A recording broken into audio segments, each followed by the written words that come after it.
I'm good.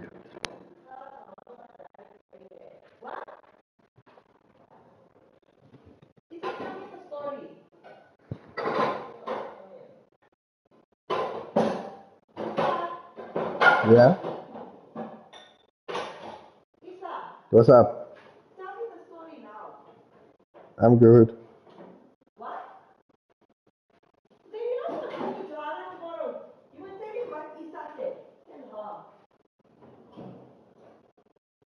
Lungs. He hopes he isn't coming down with something. He hasn't left the house in days, so how could he have? Can bugs transfer colds? He'll have to look it up later. For now, he needs to do something about this cough. He won't be able to sleep if it keeps up. He needs to go get some medicine. This TikToker, his name's Chosen, and his TikToks are about to help the FBI catch a wanted criminal. Now, Chosen normally makes videos of himself singing and dancing, stuff like that, and he's blowing up, about 150,000 followers. Now, around the same time Chosen's blowing up on TikTok, this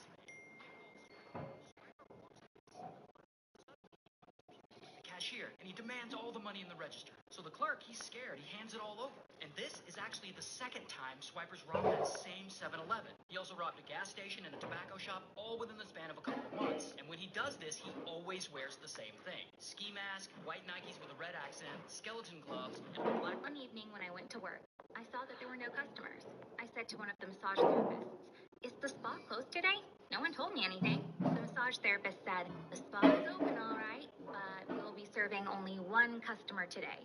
She's the daughter of a very wealthy family. She comes here twice a month. The spa doesn't take any other customers that day. But don't worry, she's not a snob, even though she's a billionaire. She's lovely." After a while, the expected customer arrived. I couldn't believe my eyes.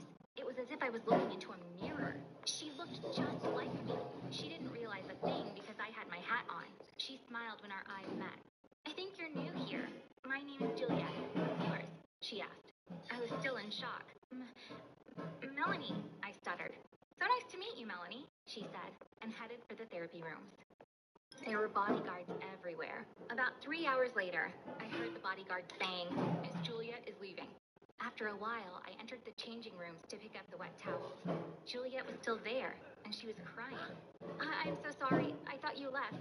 I'll come back later to get the towels," I said. Juliet wiped away her tears and said, "Will you sit with me for a minute? I don't want to be alone right now." I sat beside her. She put her head on my shoulder. "I have my graduation ceremony coming up next week. My dad said he would come, but then he told me he would need to be in a meeting in Argentina. Then he asked if I would forgive him if he got me a new plane. He's already bought me 3 planes. He wants me to forgive him and see that he cares, but he doesn't care at all. He doesn't even remember buying that plane." Then she looked at me. "When you go back home, will you hug your mom for me? Mothers never do anything like this. I don't have a mother. If she was still around, she wouldn't leave me alone on my graduation day." I teared up. I don't have a father. I grew up missing him. My mom can't make it to my graduation either, because she finally found a job after a long period of unemployment. I don't think she can take time off. With a smile, Juliet said, What are we supposed to feel like? Nah, you gotta smoke some more to get baked. So Billy packs some more into the pipe and hands it to me. I inhale,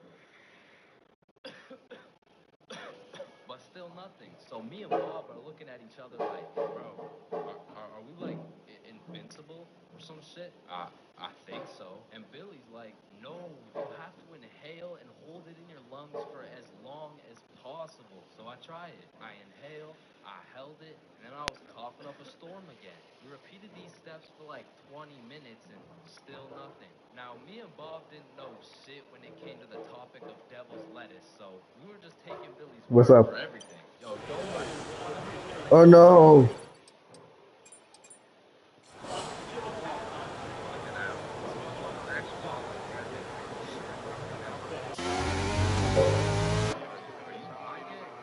I still feel normal. Yeah, I'm chilling. So we waited and waited all night. Back in 2020 when No, I'm saying in opposite situations. You gotta smoke some more to get baked. He packed some more into the pipe and hands it to me. I inhale. For now, though, Alex T is going back to playing it safe again. never been the celebrity. When he hits 2 million, he changes his mind into million. Actually, I'm a little bit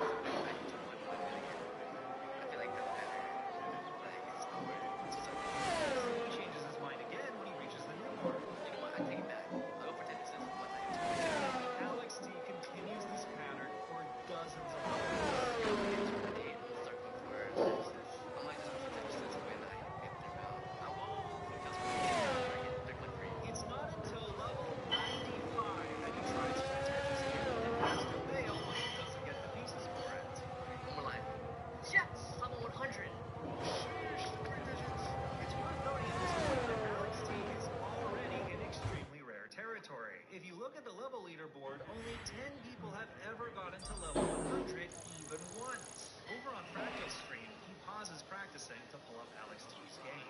Okay, yeah, I'm gonna be watching Alex. What's up? Oh my days, unfortunate, isn't it? I wonder how I got pissed though.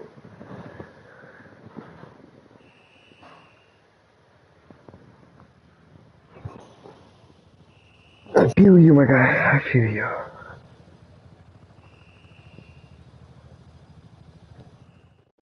Right now? Where's he at right now? Oh, he's at 1,000. Oh my god. On level 104, Alex T tries to go for another Tetris, but gets droughted again. Game won't let me get Tetris, bro. Oh, that's not good. That is not good. It's over.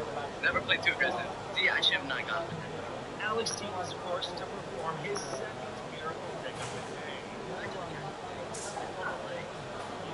You're Brad. That was just like, not gone. Tetris, yeah. I'm like curious, bro. It's been like, I don't know. It's in fact been even longer than that. Alex T's last Tetris was on level 40, meaning it's been 64 levels without the Tetris. Next to Randy, it only been 40 levels between Tetris. But then Tetris mode finally leveled. Finally, X-Queen.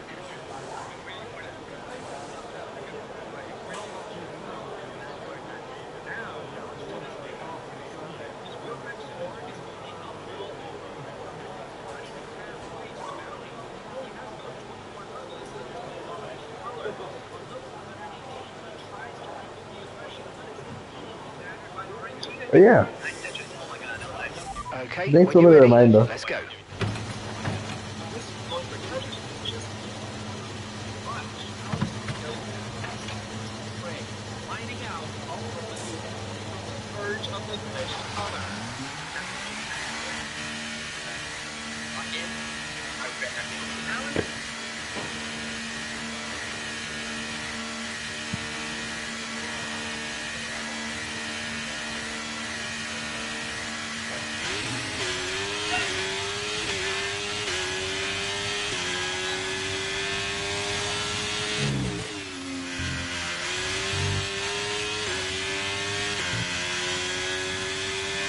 Bro, watch my telemetry.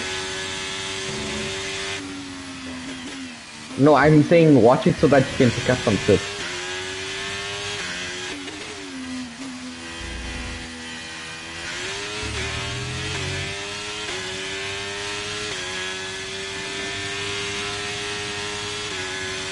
I don't know what I tried to. I don't know what I tried to. I don't know what I tried to.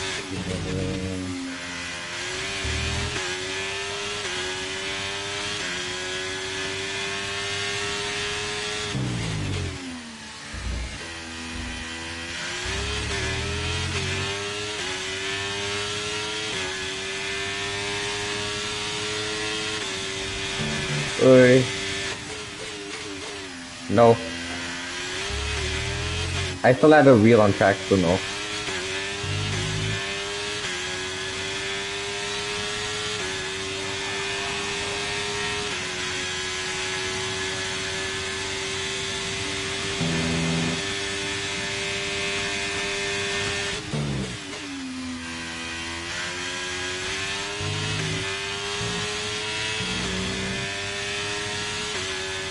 Another one like this, like this. Oh.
Less than 1 lap of fuel left now. The tank's pretty much empty.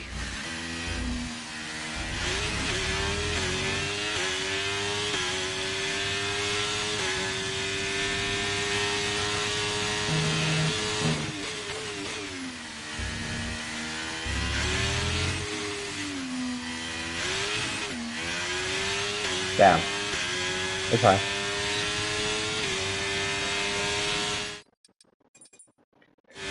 I qualify. If I didn't qualify, I'm going to commit suicide.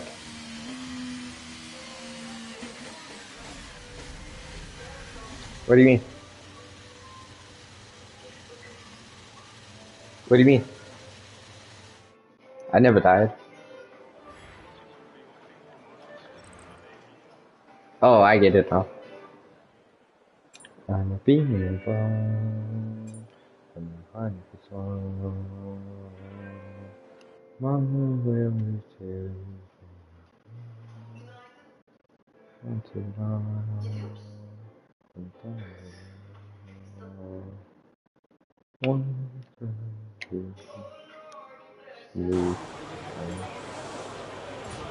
All set, we're ready to go, so let's get the car out onto the track.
Oh.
Less than 1 lap of fuel left now. The tank's pretty much empty. Pitting this lap then. Come into the pits at the end of this lap.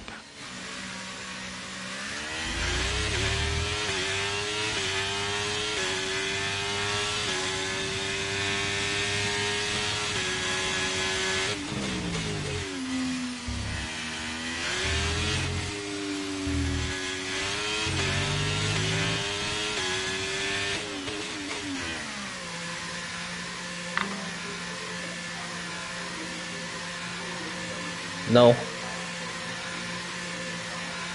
Yeah, I never said a good lap, so I'm just going up, refueling, then I'm going out again. You're looking.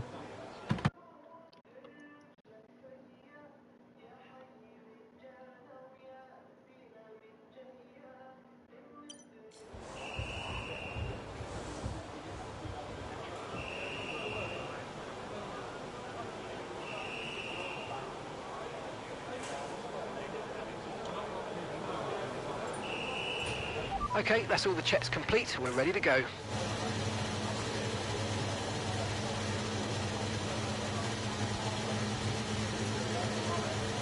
Why you listen to 21 Pilots? Like a lot.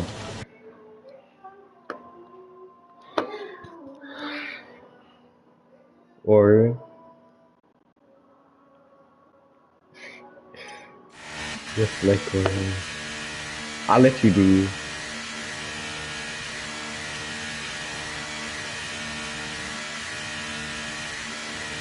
Yes, Orlin, I knew you could sing.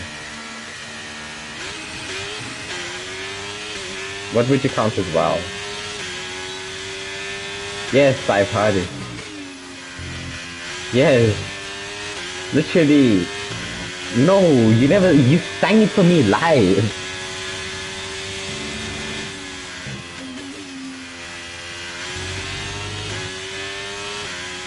Or I've heard it live. I don't.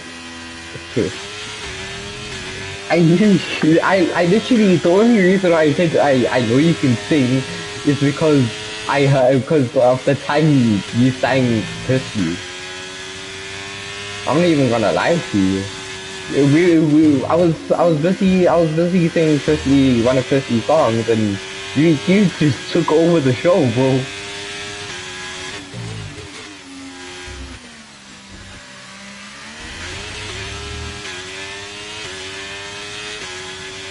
You watch me. Oh Lord. Sure. No, I don't.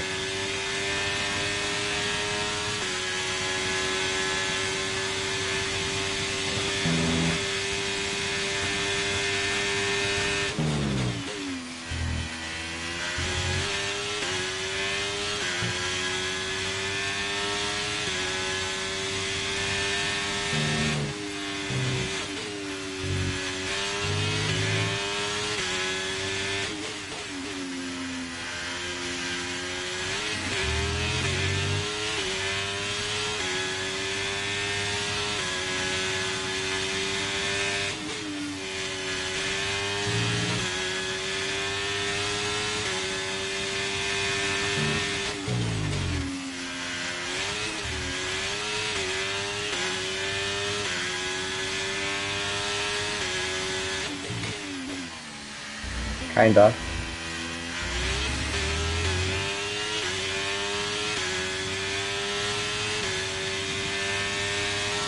Okay, we've only got 1 lap of fuel remaining.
I'll go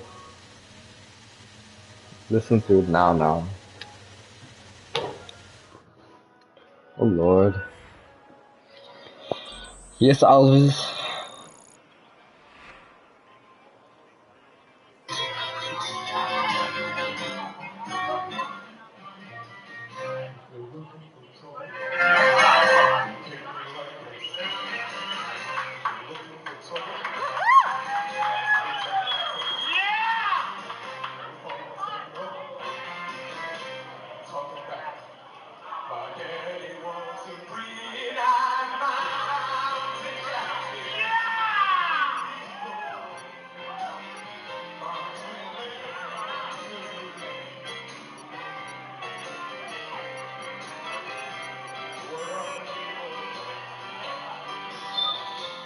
Bro, you look like a white uncle.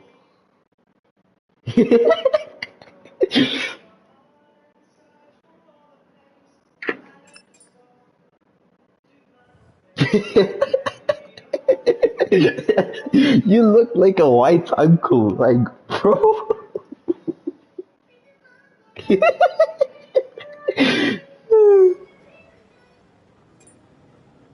Did I get pulled? I don't even know if I got pulled anymore. Bro, did I get pulled? I was focused on you looking like a white uncle. No, my favorite white uncle. That's what I'm gonna save you as now. My favorite white uncle.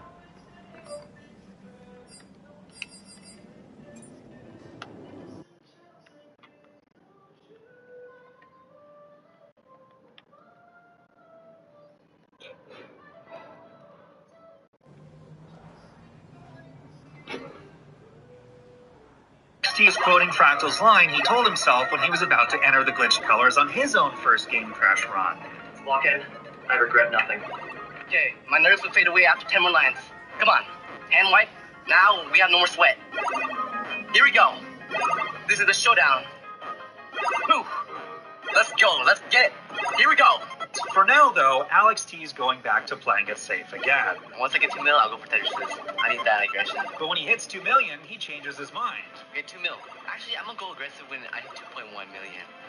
I feel like that's a better, score to start going for Tetris. He changes his mind again when he reaches the new mark. You know what? I take it back. I'll go for Tetris once I hit 2.2 million. Alex T continues this pattern for dozens of levels. Okay, once I get 2.8, I'm gonna start going for Tetris. I'm gonna just go for Tetris when I hit 3 mil. I'll go for kills for Tetris once I... No. No.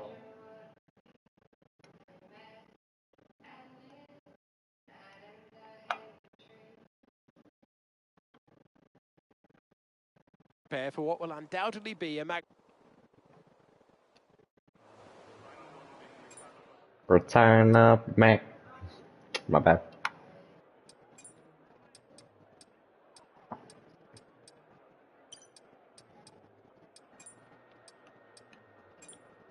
Wait, just hold a second. I just need to work on my strategy.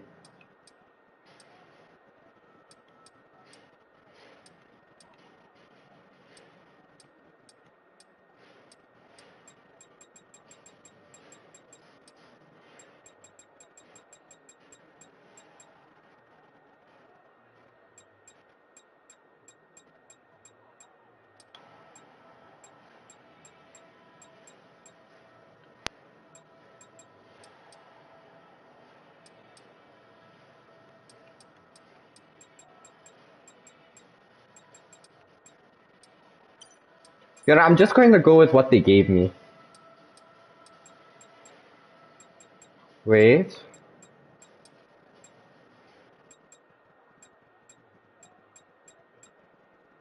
Return of the Man.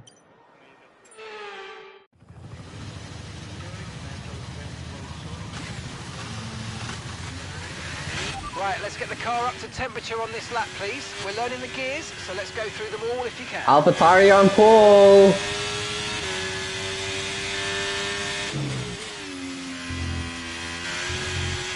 If I take pole on Imola, if I win in Imola, I'm gonna be so proud of myself. This will, like, I'll be, like, I'm not even gonna lie, I've never won in Milan, not even in my career. Like, if I win here, I'm gonna be so proud. Good for now.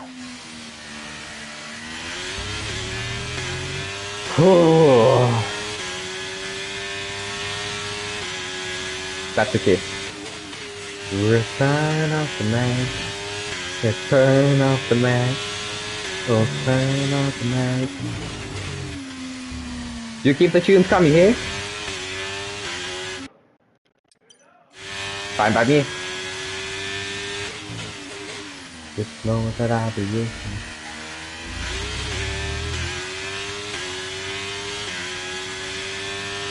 you. Yeah, it does. Yeah. Yeah. Okay, I need to do this quick.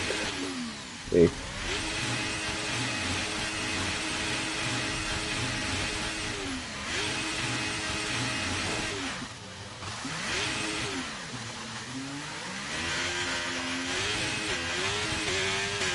Okay, I'll be waiting on grid. Return of the man. Bro, two cars, bro, both Mercedes behind me are behind me and they're both on softs, bro. It's fine, I'm an AlphaTauri, mediums. I'm going medium, hard. Oh, sorry. Superb parking there, mate. Let's make sure we get the edge on the surrounding drivers as the lights go out. 0.3. Keep it on.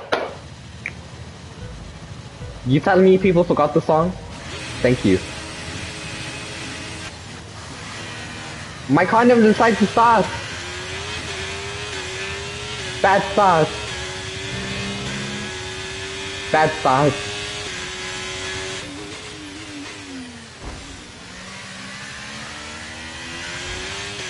Okay, I've dropped to P3. Okay, we're monitoring some wear on the internal combustion engine. Be aware that... Shucks, I have wear on the ice. My ice is going to break. They just said monitoring wear on ice. Can we restart?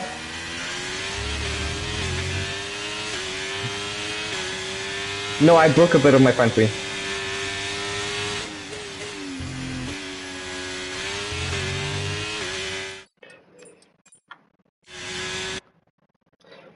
Oh, that's so good. Oh, now I feel kind of bad. Cause I never even break it. It was kind of green.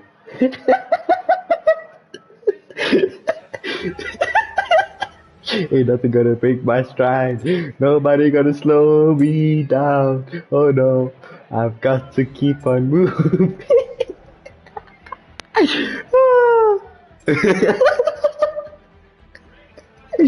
My bad.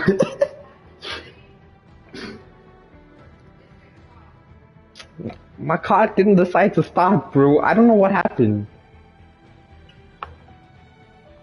Maybe. No, but I rev my vehicle again and it went off. And we're never gonna like you, must be under. We're never gonna like you, I'd be under. We're never gonna like you, I will tell her. We're never gonna like you, I have to say. Go! Ain't nothing gonna break my stride. Nobody gonna slow me down. Oh no, I've got to keep on moving. Ain't nothing gonna break my stride. No money on the old town's round. Oh no, I've got to keep on moving. Ain't nothing gonna break my stride.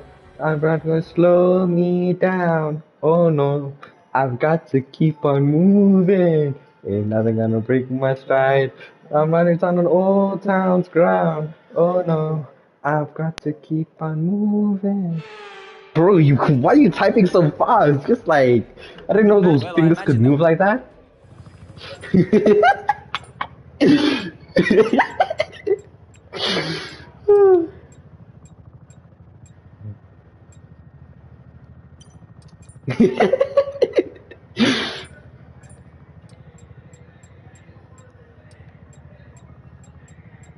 Wait, I'm seeing how fast I can make the strategy go. Okay, this is literally the fastest.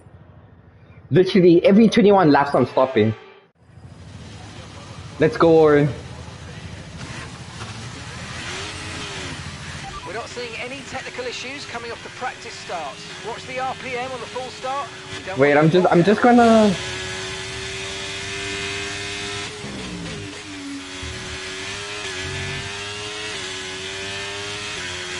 Yo, but bro, I'm telling you now, it's gonna be so hard. If I lose place, it's gonna be hard for me to catch up. Yo, I'm not even gonna lie to you. Cause first I have AlphaTauri. I'm in AlphaTauri, Alfa Romeo, and secondly, I have ice. I don't have an ice. It's gonna be gone. Yo, I swear, if there's a mechanical issue, I'm gonna kill myself.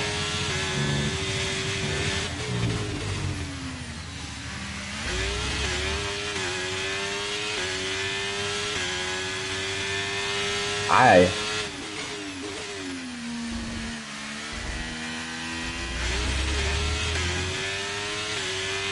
Yeah.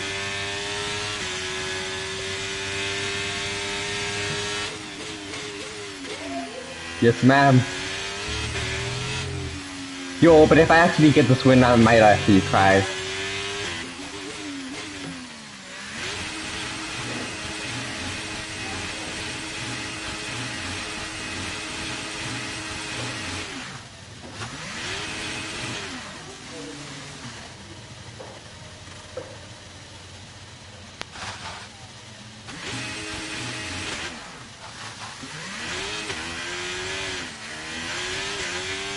Okay, I got a good spot.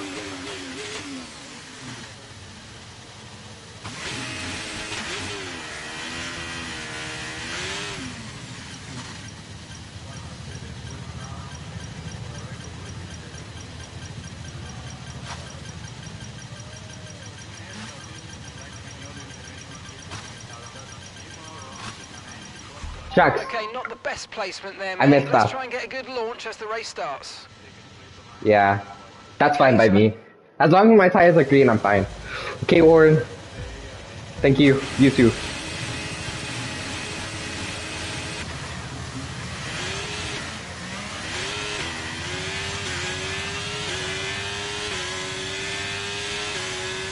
Warren, you good? Respawn?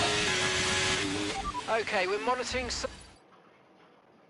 Okay. somewhere on the internal combustion engine. Be aware that we're going to start to see a loss of power. Virtual safety car deployed. Slow down and maintain a positive delta. Virtual safety Did you car is leave? deployed.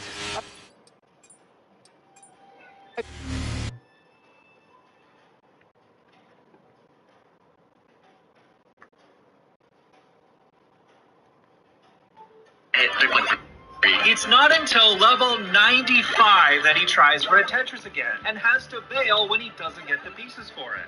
Wait, one more line. Got the devil on my shoulder, no angel. It only got more confusing from there. All the time. At home, even at college, and I could sense Magnus wasn't really loving it. Hey, so I was just at the farmer's market and I saw this sweet old lady selling peaches. And I hate peaches, but I remembered you love them, so I got them for you. Suddenly, Part 1, high school teacher wants to try Edgar Cut. His students convinced him to get it. They told him it was a good idea. He's laughing because he thinks he looks goofy. He still paid me $150 for this amazing transformation. Do you think his students took it too far? I told him he's low-key getting bullied. But he loves his students so much that he doesn't care. Do you guys think I hooked him?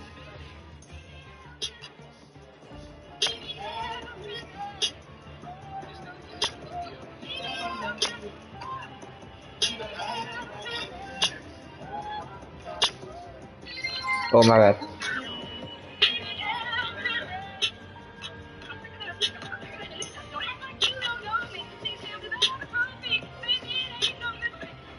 Bro, I only have one. And it's two. His students convinced him. And it's one. But I wouldn't mind, you know. I wouldn't mind fulfilling Jake's shoes I wouldn't mind. I'm a Drake lover. I love Drake. But you know, I can't disagree with what Kendrick said. You know, I don't disagree.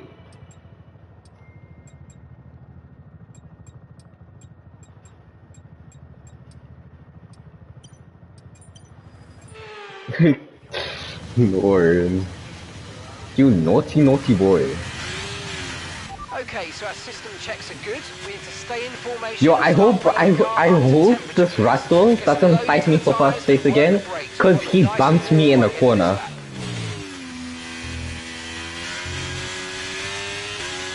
Damn, forgot. You good?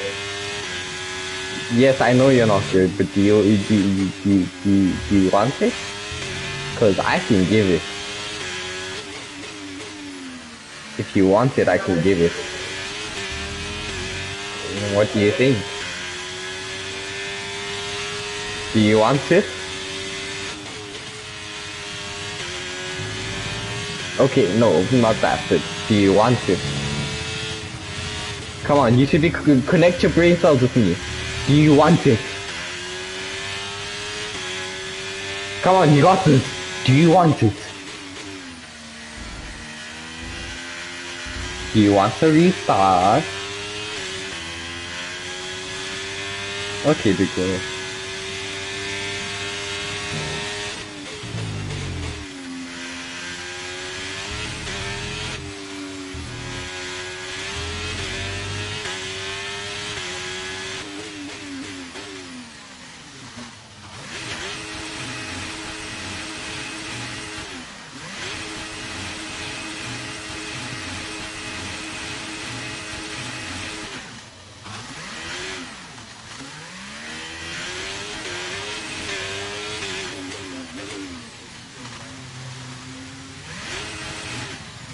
Boy, I had enough of Afrikaans today.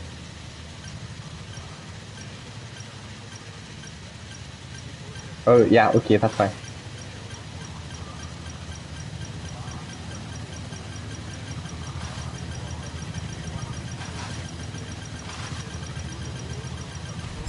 Okay, incredible. I'm fine with 0.3 as long as it gives me a good start. Launch as the race starts. Keep an eye on the lights. The start sequence. Okay, we're in time to lock in.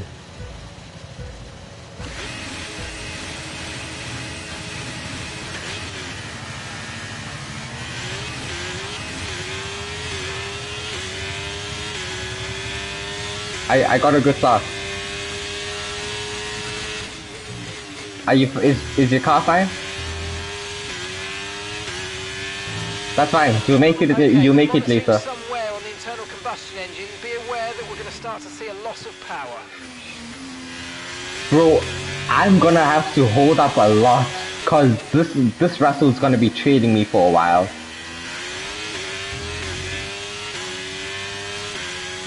Damn, that's unlucky.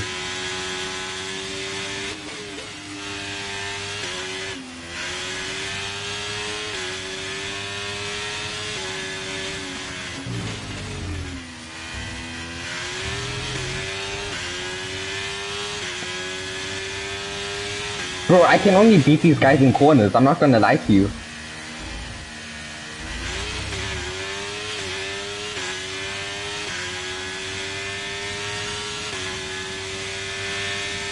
No, dude, I might focus my areas on, yeah. Cause that's where I need.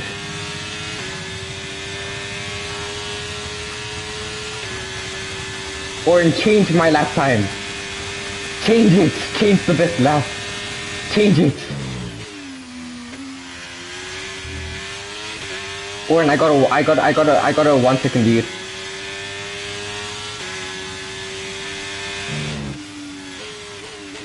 You good? Shucks.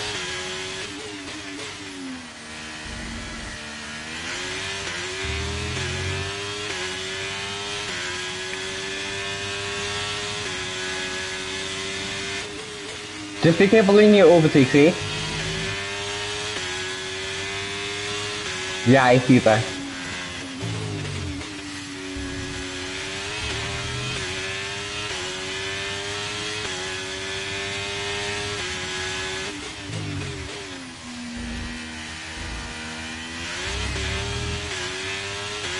Yo, that's bad.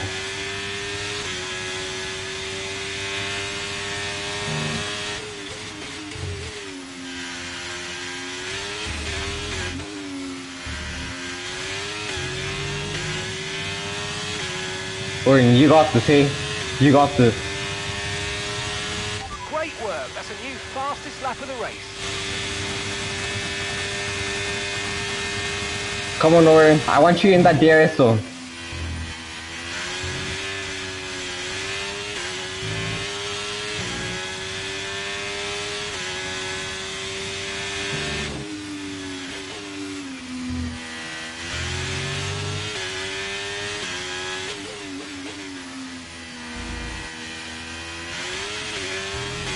Come on, the white man music must be getting you somewhere. Come on. Sure. Just for you.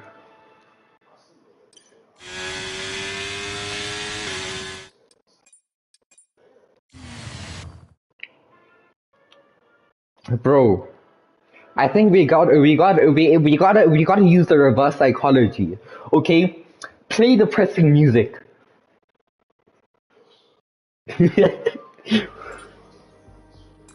Trust. Nah, trust.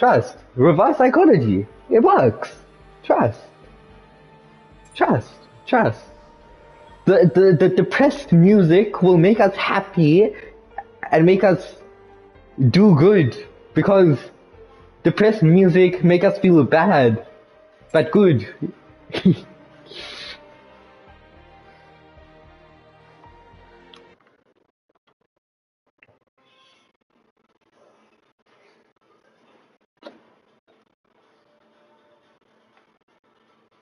They told him it was a good idea. What we're looking at today is probably one of the most difficult cases that I've come across, and it is essentially a very, very compact, dense mass of hair and oxidized wax, which is why it looks so dark in color. And what you're seeing is actually the second attempt. So the first time I saw this patient, it was literally like a brick wall, made absolutely no progress. So I sent him away for a week to very liberally apply olive oil to this ear, and now what you're seeing is the second attempt after all that oil. And as you can see, there's a little bit of movement, but the suction isn't really cutting it. The metal probe that you're seeing is creating a negative pressure, so it usually allows me to drag the wax out, but it's not working. So what you can see here is me lifting up the wax to try and create a gap, and that's going to make room for another tool which I'm going to use called a St. Bart's hook. Some call it a cerumen hook or a wax hook, but it is essentially just a right angle. Vocative team, we welcome once again. In this particular case, I had absolutely no choice. This was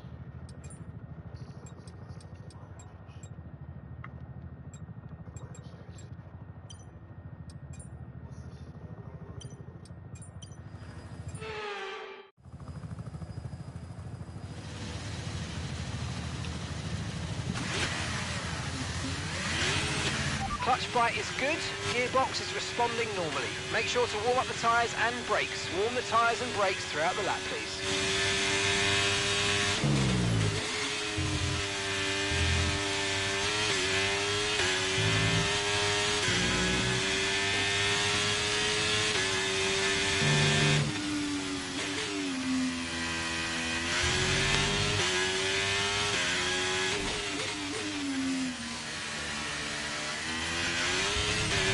No threat of rain for the time being, conditions look good. Wait, bro, did you... Why?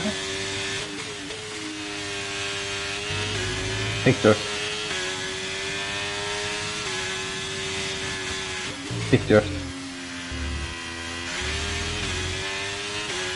Nah, it will probably be Victor. Yeah.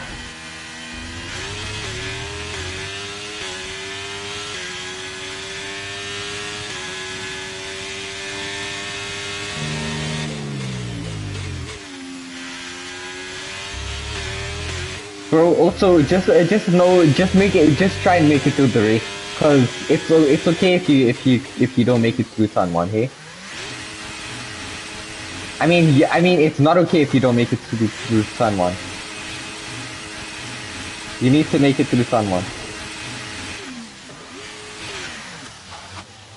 Good. It doesn't matter where you come out, just finish it. Yeah. The objective is to get into the point. Let's go.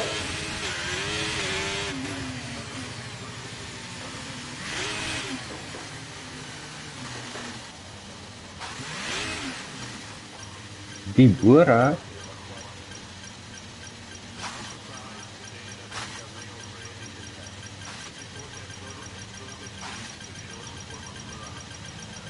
Oh, okay. Let's go. Let's go, Warren. It's a sign.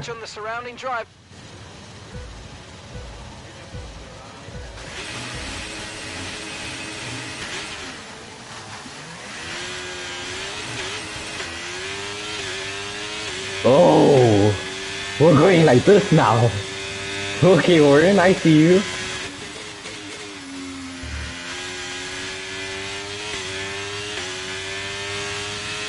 Okay, we're monitoring somewhere on the internal combustion engine. Be aware that we're going to start to see a loss of power.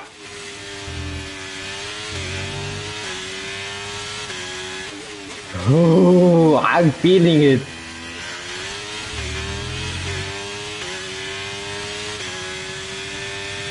How's it looking, Warren? Good.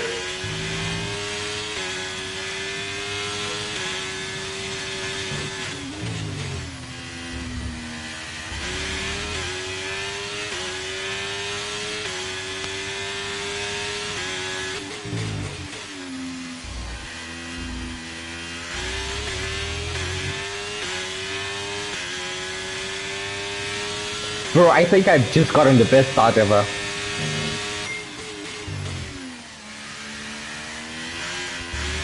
Bro, I think we're actually getting good at this game.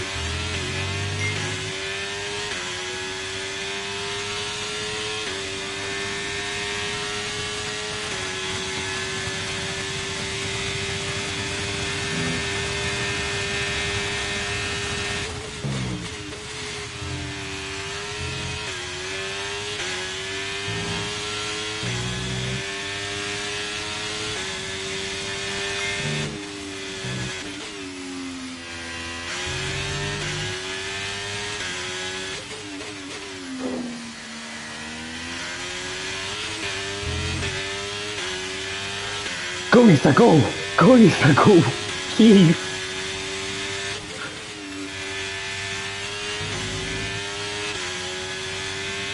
Bro, what is happening with the AlphaTauri? I don't know, there's just one on the other end of the track.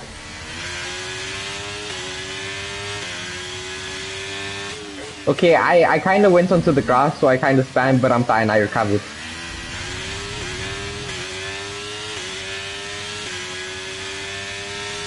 I lost my gas, but I'm still in first, so it's fine. Boring, we're fine, right? Yeah. That's what we like. Overtake and burn off some of this energy.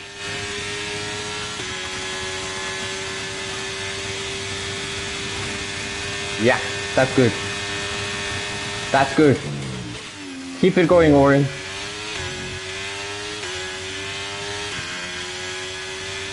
Ah, fine. One second too little. Nothing that you can't catch up.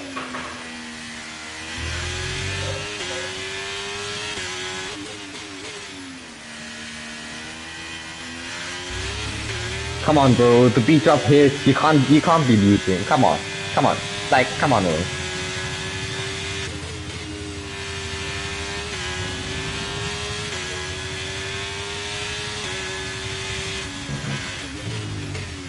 Okay, Russell's right next to me, so I'm probably going to start holding the grid back, eh?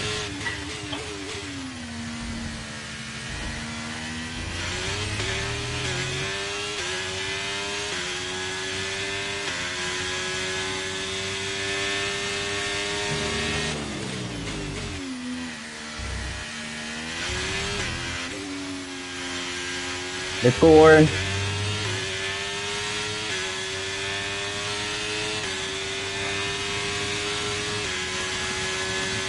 Let's go, Oren.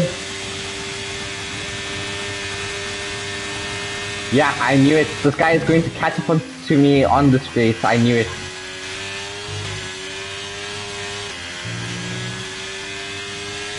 He's going for the overtake. Jack, I think I lost the pace. Oren, I've lost the pace. Okay, Why? red flag, mate. Red flag. No For Oren, in the pit lane. what did you do? Oren, what did you do? Play this right. And we've got then? a nice advantage here. Let's have a think about how we handle the rest of this race.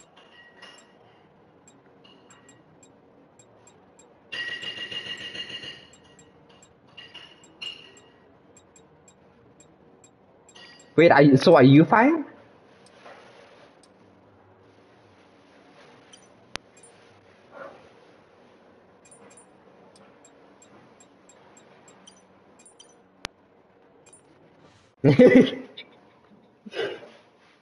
So you blocked the track and you forced a red flag.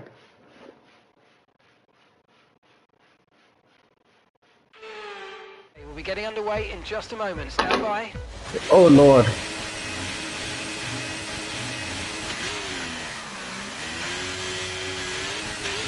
All these other guys are on softs. I'm on hards. What is this? Why is everyone on softs? I went on hards.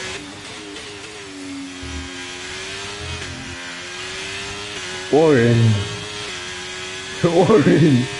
What type of mastermind are you?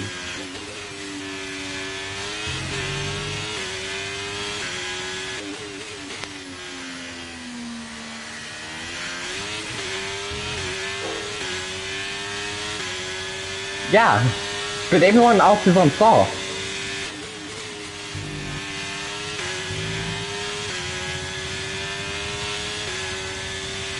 Yeah. Bro, it's a Red Bull behind me. No, hard to medium.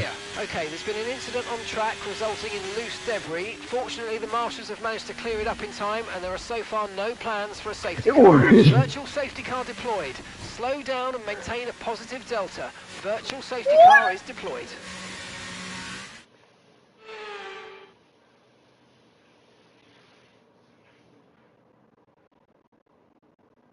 Nah, I'm going to give me what they give me. So far, but this is a chance to It's take giving a me breath. softs to We've got mediums. another half of this race to go, and there's still a big opportunity there.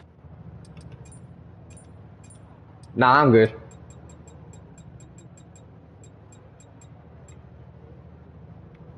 I'm going with exactly...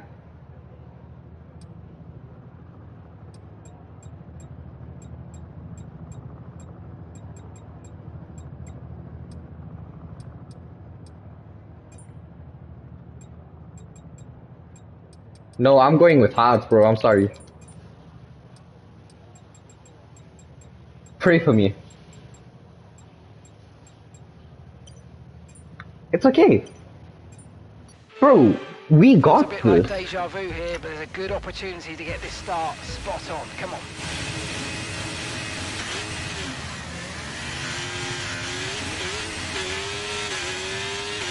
This is the best opportunity for me. I can just go.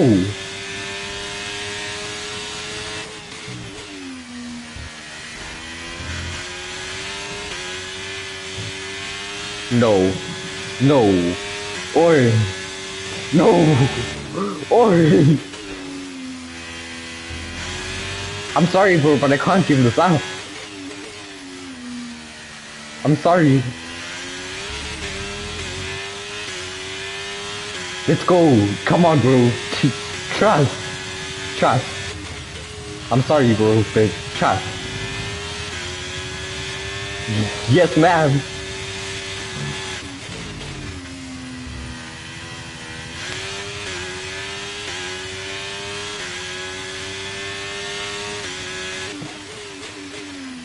I want you to be very talkative to me. A lot. Oh. Okay, then that's fine.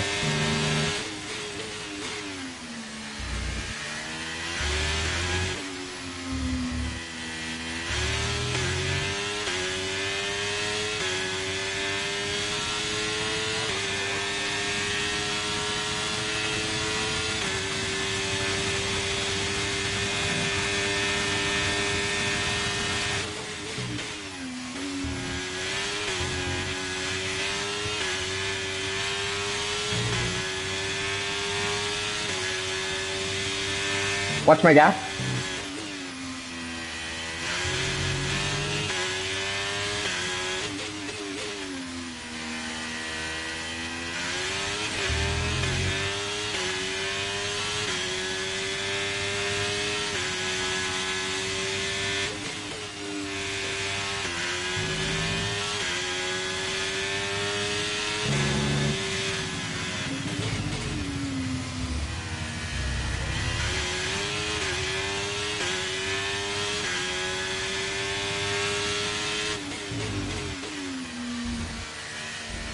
Yep.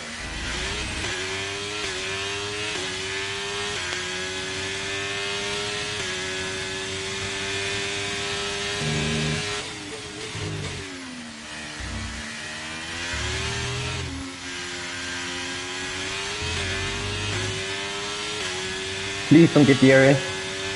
Shot.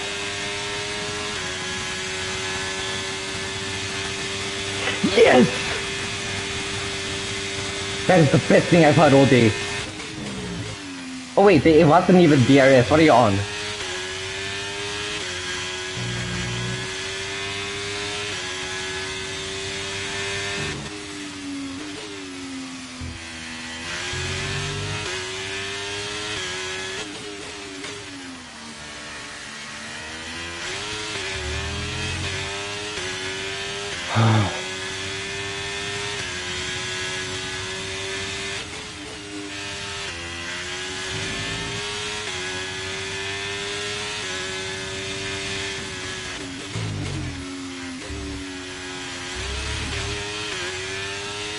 Look, I keep on missing up that corner.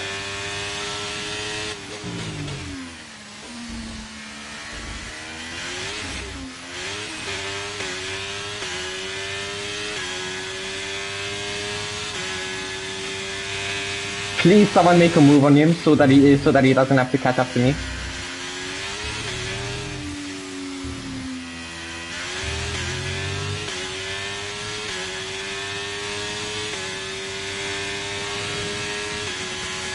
DRS is enabled.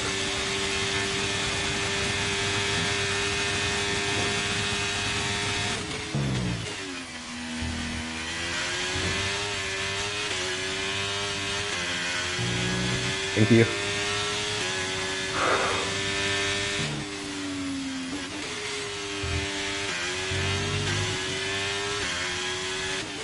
Shucks.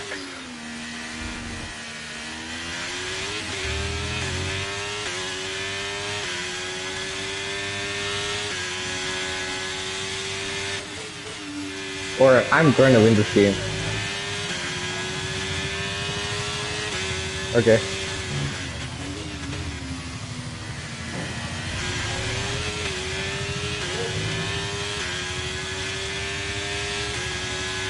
Can you give one lap leisure? If I lose it and I can't make it back within that lap, fair.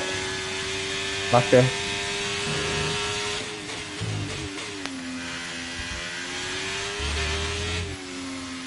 I know.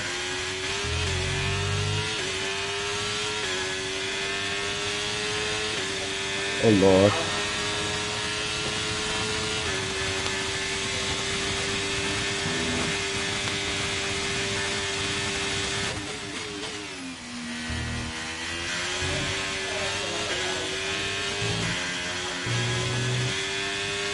Green flag.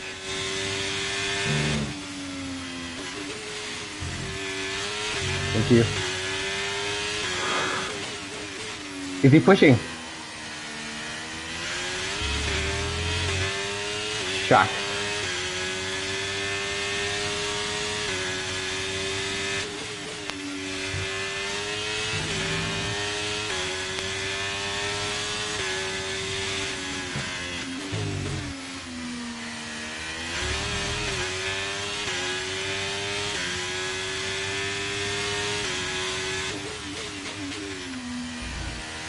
Well, don't count on it.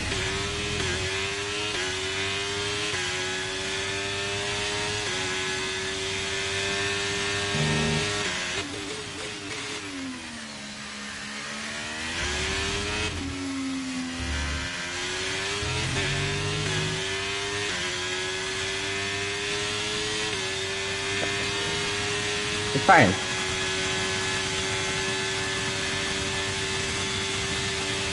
We keep the lead. Caution, caution. Why is there caution?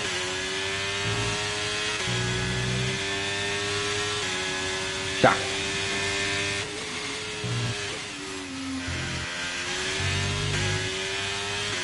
Oh, Albon.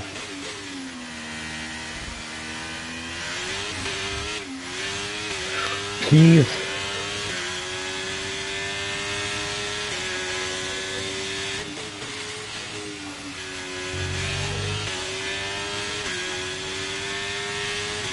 No. Bad Hamilton. Bad Hamilton.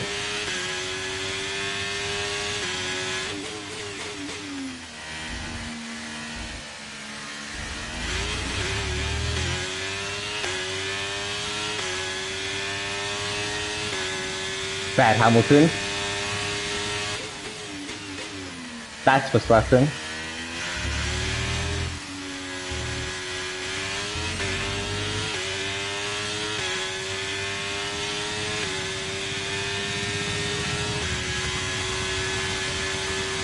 F off Hamilton. I don't like you. I literally have no charge.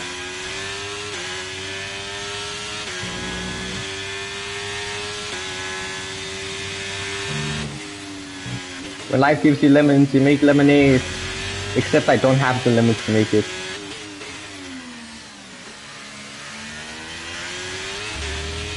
He's not gonna overtake me.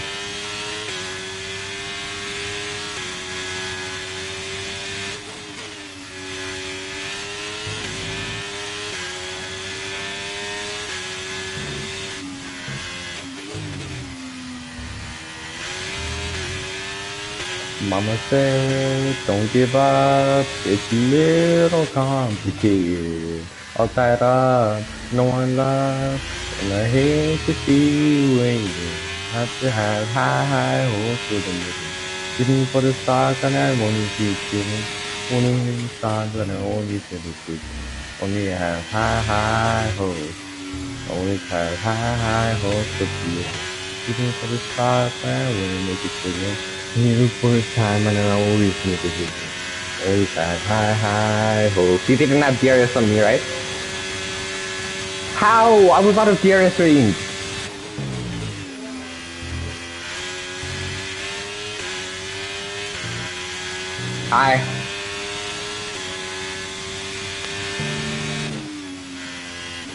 I think he's suffering from tire.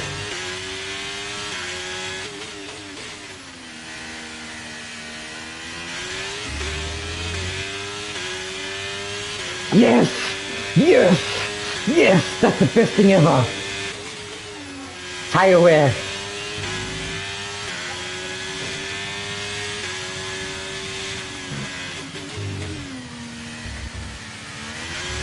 That was a very, very bad corner.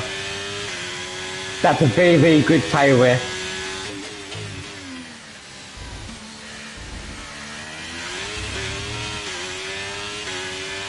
Yes!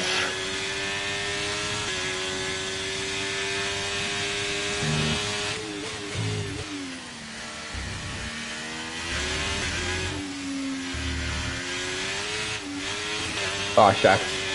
I have a little spinny. Let's go, let's go, let's go!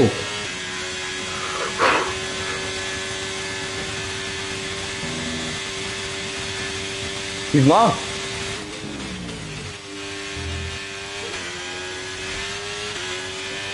Oh, he's probably going to put in about 2 laps. Oh, shucks, okay. Tell me when he full pushes, because when he full pushes, that means he's going to put. If he full pushes, please tell me, and if he goes into the pit that lap, I'm not going to give up.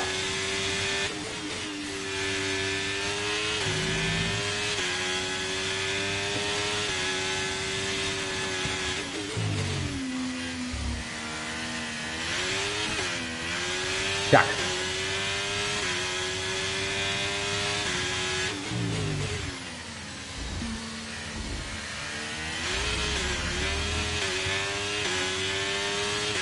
That was a bad corner.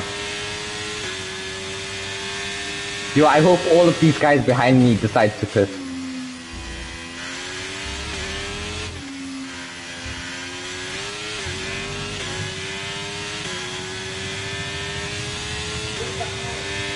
They please don't start on in a very, very tough race. Please get away from me.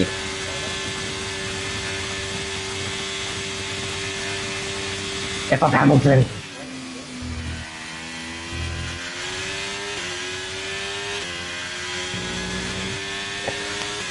F off.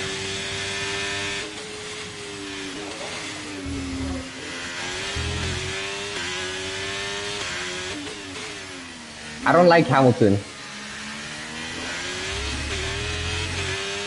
I don't like you.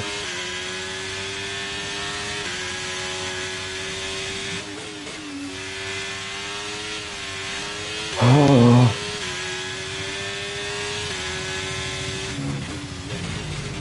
Please pit.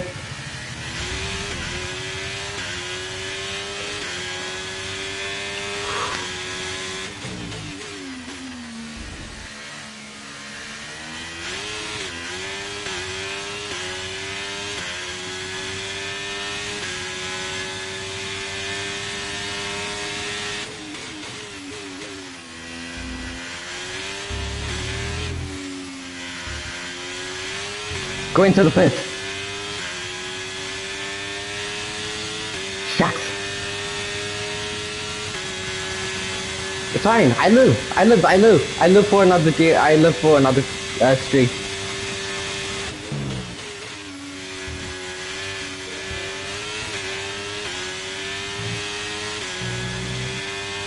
What? Do you like Lando Norris? Because I don't like you. If you like, no, that's Lando. Never mind.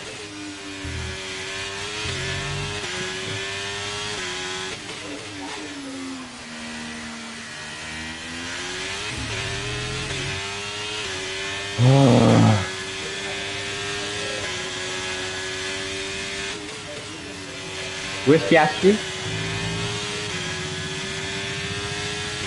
Good. You must stay there, because I don't like him. That damn Australian. Dirty.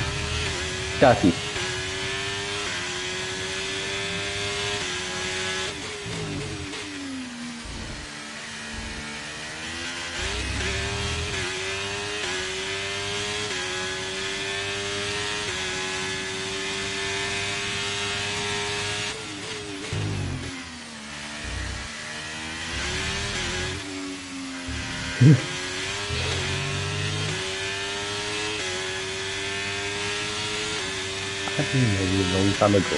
Where did it come from? Where did it go? Where did it come from? Catanagio.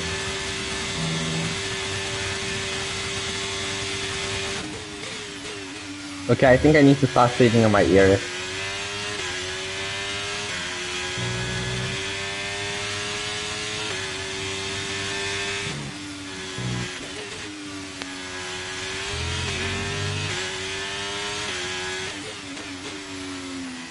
Oh Lord.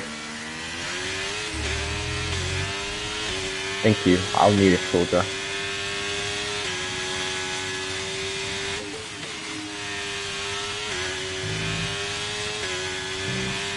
Is it increasing?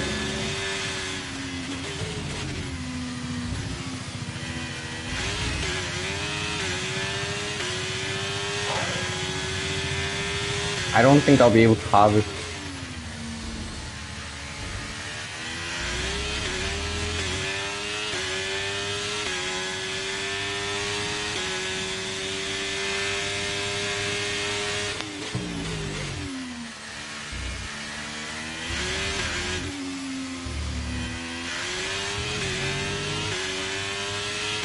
$100.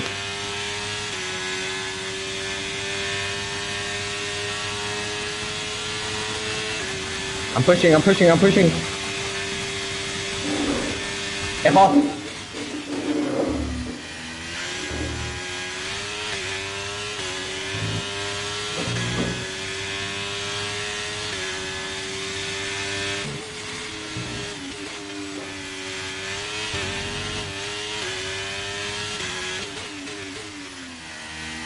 Yeah, what's up?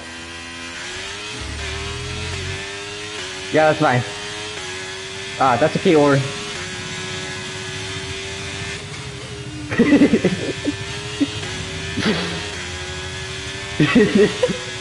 I told you, I have a friend, his name is Tyaware. He's in love.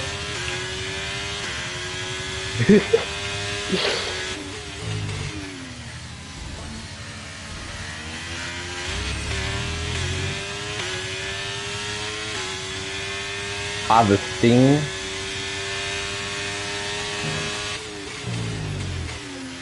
Aye.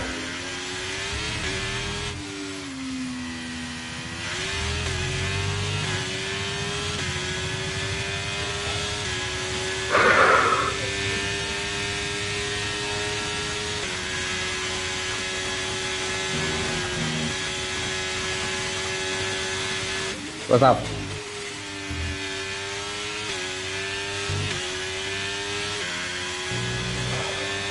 Oh no.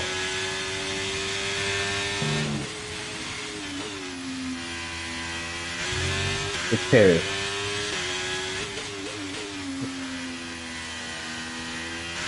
Let me change that real quick. What's up?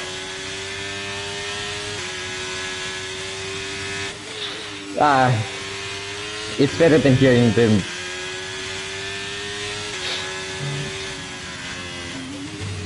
Can you play the new Rickroll?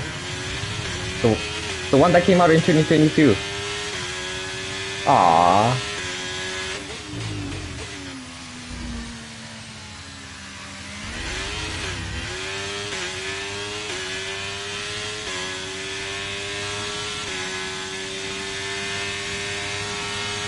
I'm not going to push on the straights, I'm just going to get a little ERS on this corner so that I can get a bit more acceleration.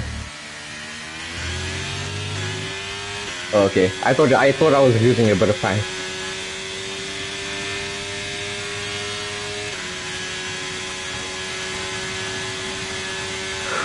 Keep going, keep going. Let's go, Isa, let's go.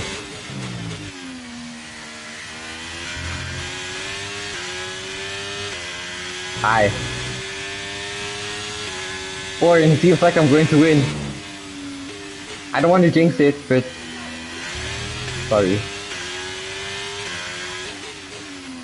It's okay. It's okay.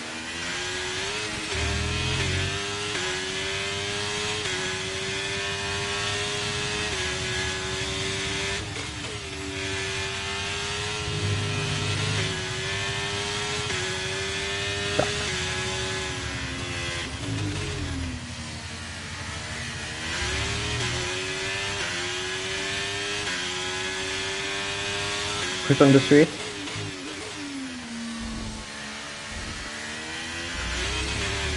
Almost 50, 40.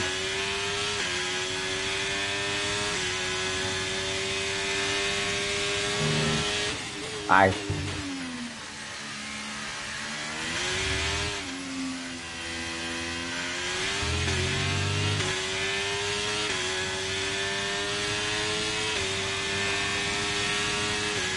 Pushing.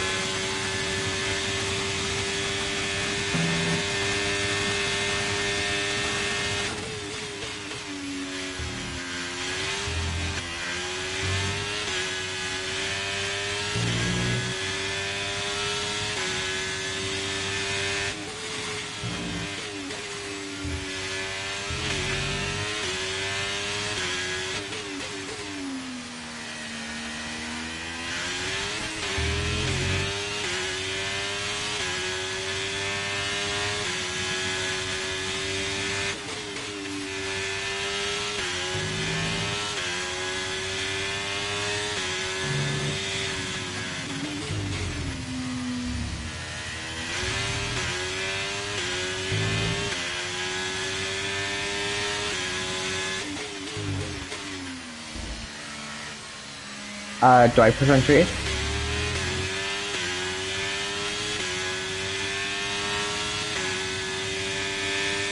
Okay, I'm going to repeat that question. Do you want me to push on this tree?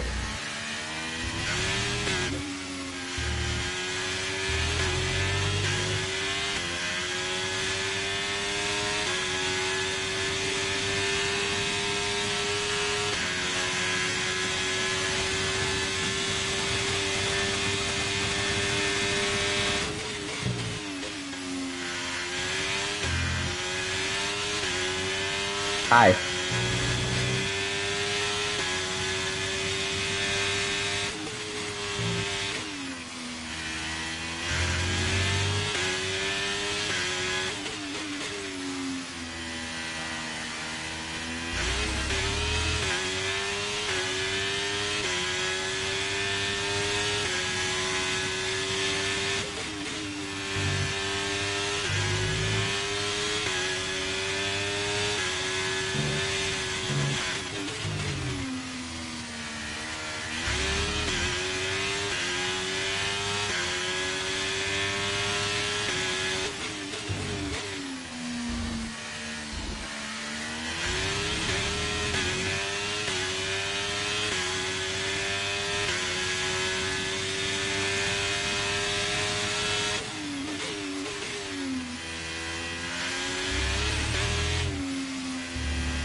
Hi.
Can we get smooth operation?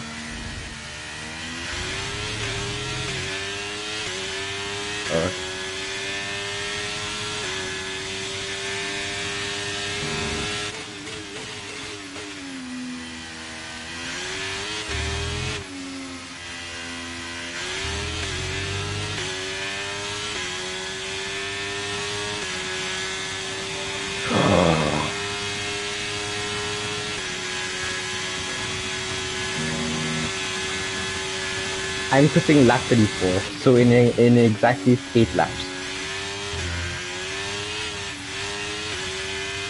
Yeah.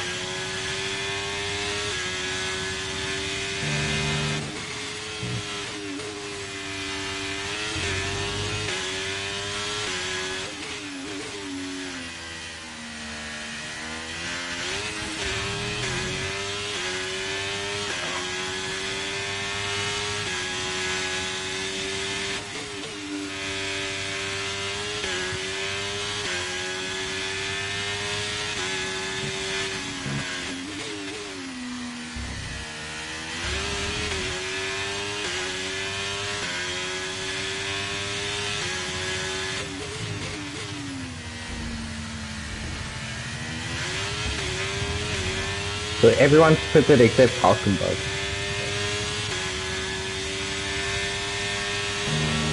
What is Hulkenberg on?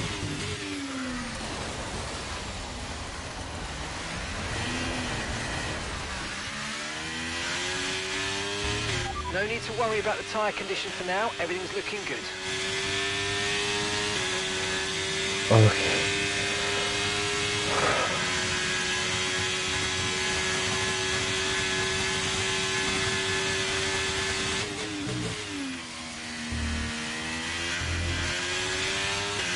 Can you see how old my tires are? 20 laps. Thank you.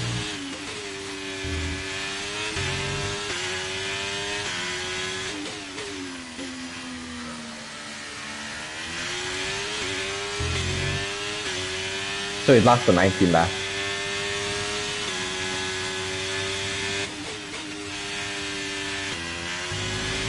Okay, I'm not gonna call anything.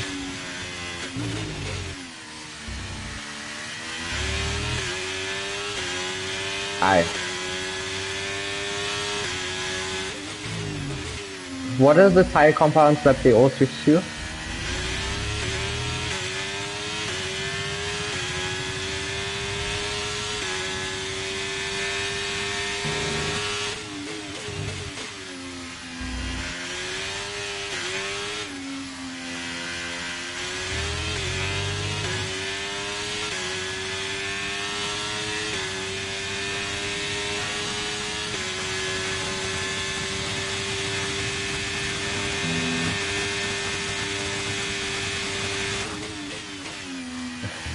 Unfortunately. Why did Orin retire?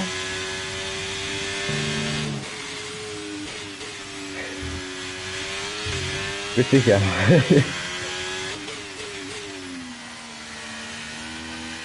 I'm never gonna beat it. Don't even repeat to me about who. Don't repeat to me the time. Just tell me who gets fastest lap. Please and thank you. Thank you.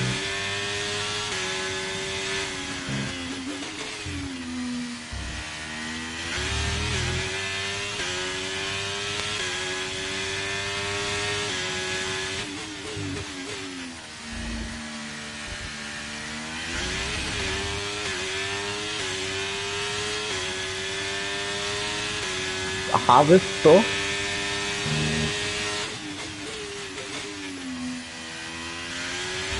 Harvest and store?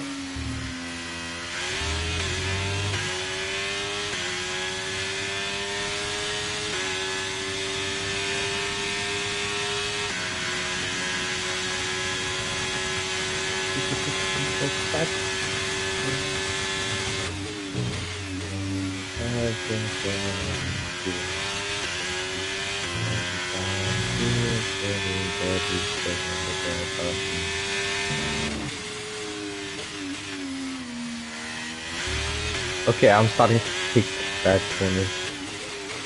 I'm taking bad corners, yo.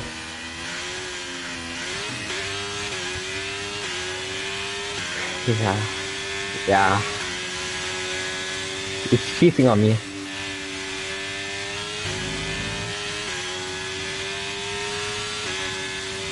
P9. Yeah.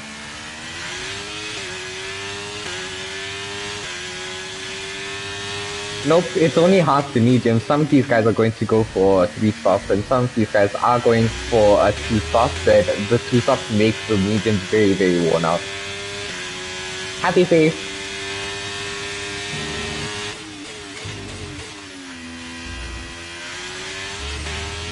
Yeah, I just told you. Yeah, I just told you what happened. Oh wait.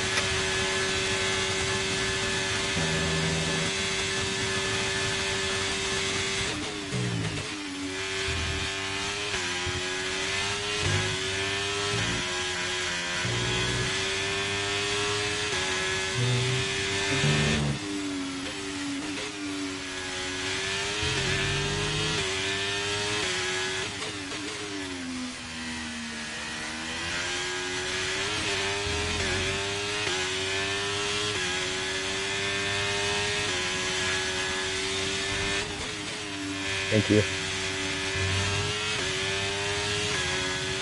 Aye. Copy.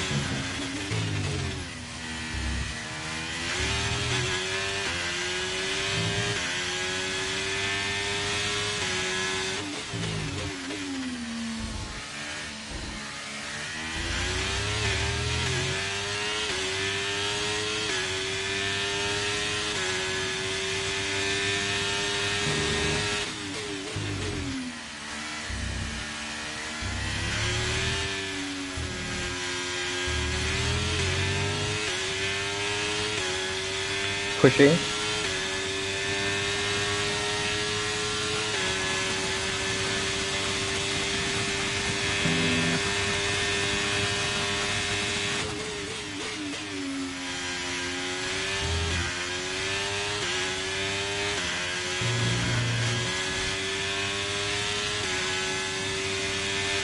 Oh shucks, I forgot! A reason why I'm also going so slow is because I have ice! I forgot my eyes.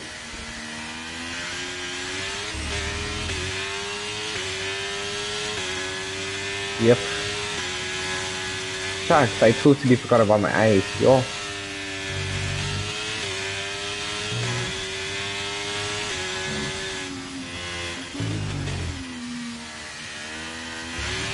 But you can't lie, I did well. We did well. I can't give the credit to only me. Hi. We did well, woman. We did well.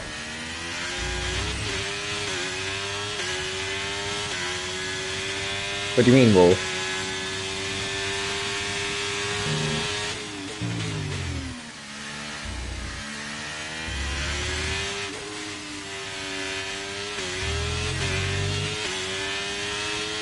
Copy. We're It was a approaching the mistake. pit window, and you're going to be on mediums. It was a mistake. I'm sorry. Oh lord.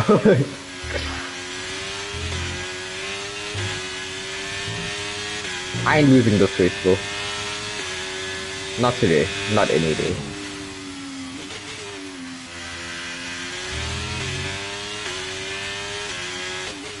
Okay, so they're holding each other back. Thank you.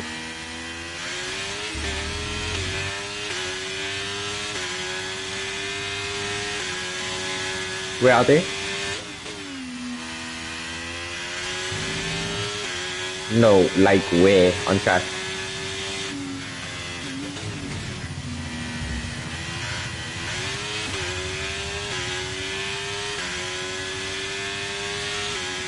Yeah.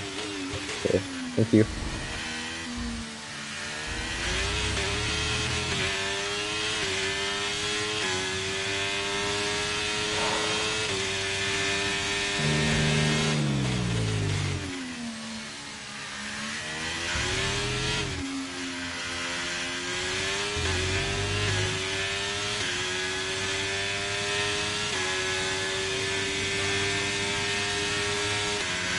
In one lap.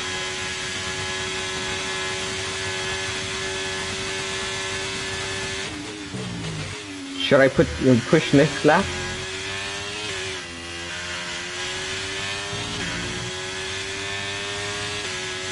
Nine.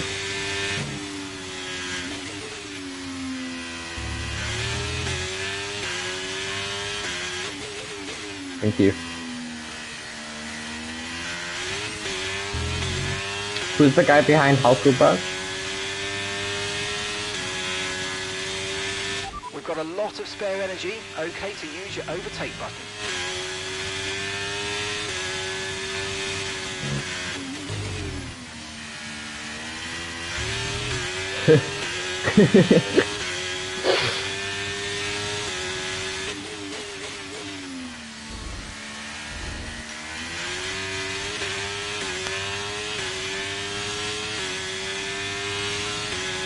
Hi.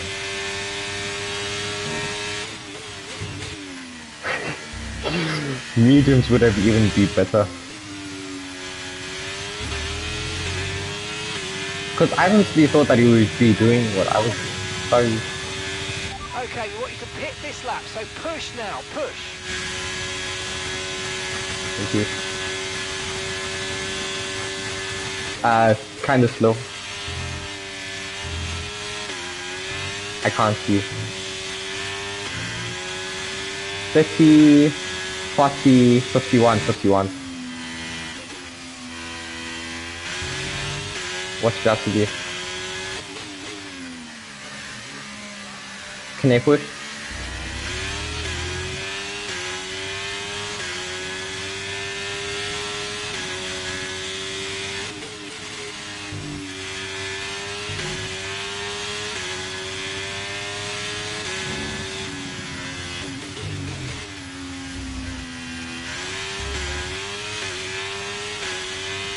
I'm now rejoining in 12.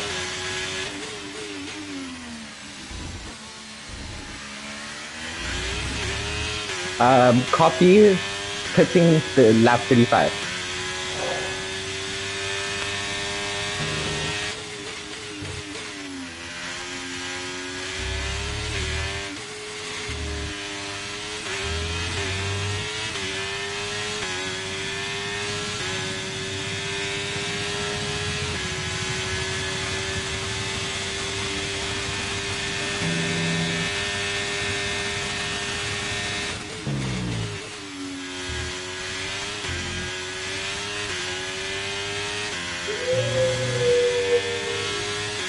Mami, usei estaria. Nothing.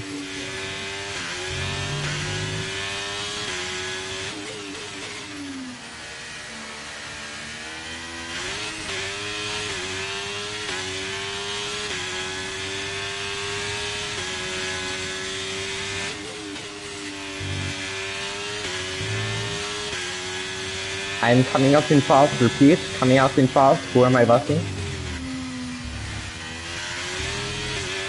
We expect you'll be noticing a bit of grip loss in the tyres around now, so just be careful. I'm gonna be very, very far behind.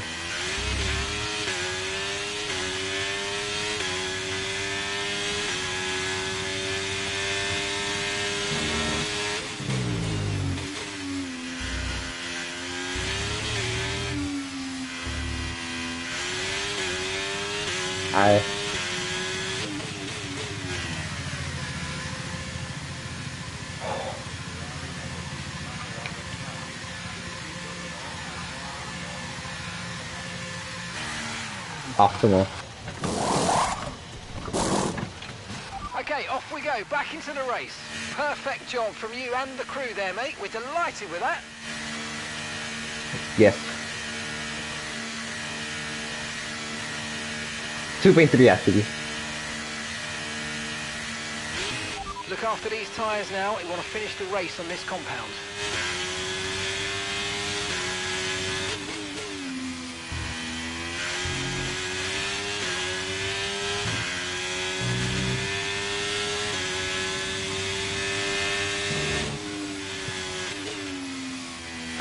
Push on the uphill. So yeah.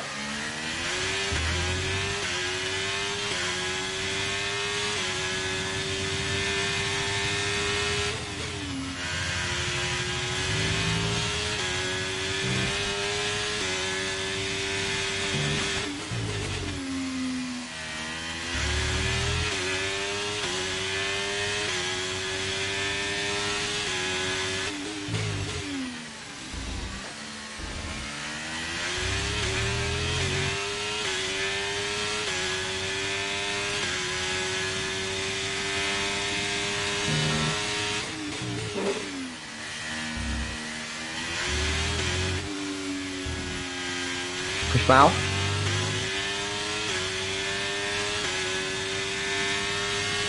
Okay, you're in the dirty air of the car in front. Let's get past them.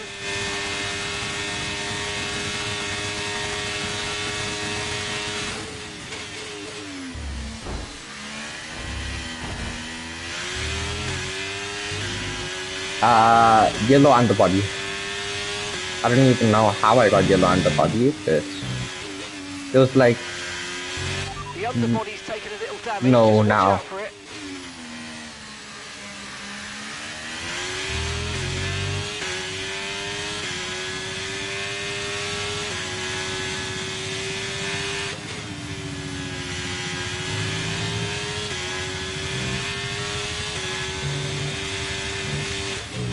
This is gonna be hard.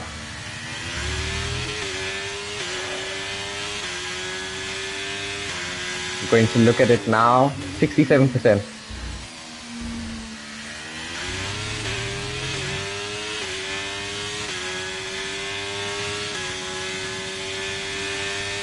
Can I please get DRS, yeah?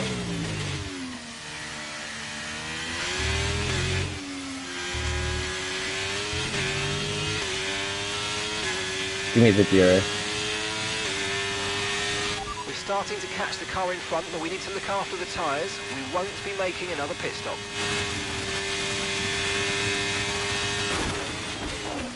That looked bad. Are you alright? He was on the inside. Okay. Wait, inside! Oh, inside!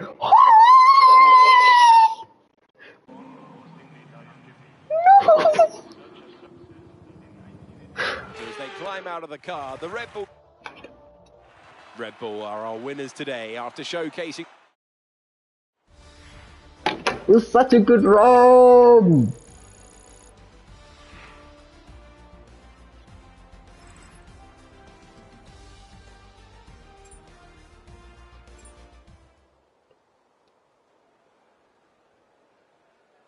Did I mess it up? Okay, so was my driving okay? Okay. Oh, okay. Okay. Okay.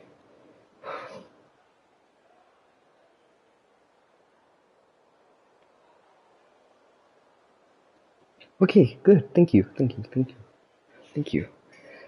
What's our next race? Please kill me.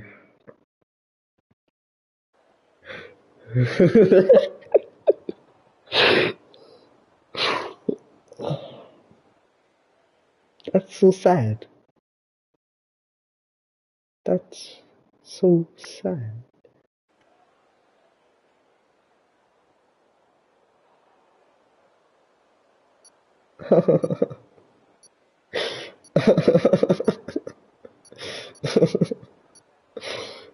I feel like crying myself to sleep.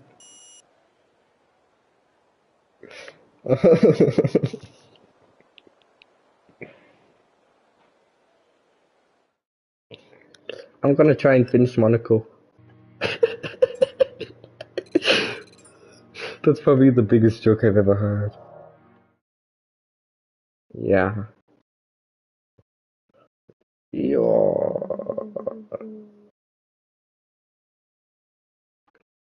Yo.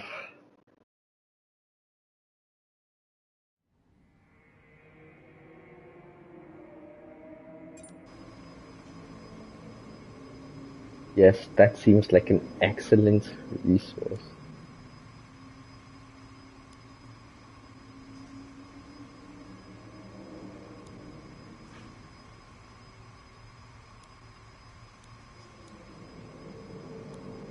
Thanks for stepping in and helping handle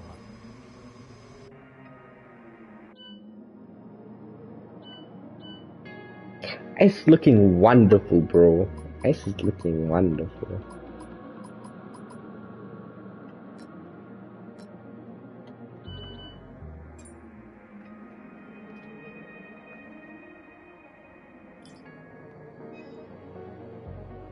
Okay, we've had the new parts come through the fabrication process. We'll have them with us for the next Grand Prix.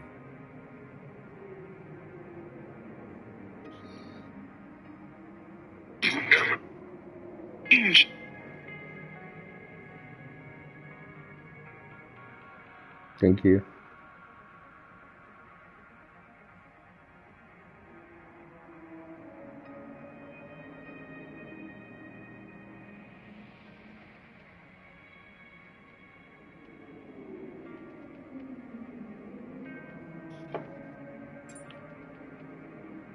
I think maybe less. I had to do something different to try and leverage it out. And the What's trick that? to using a St. Bart's hook in this case is, first and foremost, to make sure that you've got a big enough gap to slide it in. And then you turn it like a key in a lock, and that will hopefully sort of dig into the wax and help you sort of leverage it out. So it's not as easy to use as the suction, but in this particular case, I needed something else to help kind of loosen it up and drag it forwards. So you'll see me use it a few different times, and again, with the suction I'm making some progress, but it's not really good enough, so a second attempt is made with the St. Bart's hook. I've created enough of a gap to slide it in there such that I don't have to scrape along the canal. Cool with me? Which is always a concern when you're using a manual tool. You never want to cause trauma or bleeding or discomfort. And here again, you can see with the St. Bart's hook, I'm sort of turning it like a key in a lock and slowly but surely dragging that. What we're looking at today is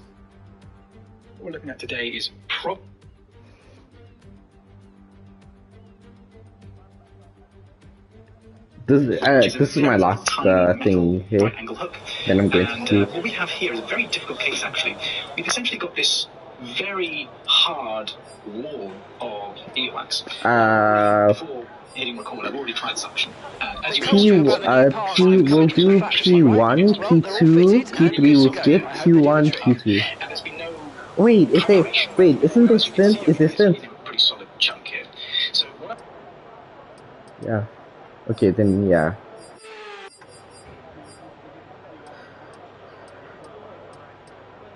What do you mean? Actually, yeah, we get as much practice as we can in Monaco. Why not?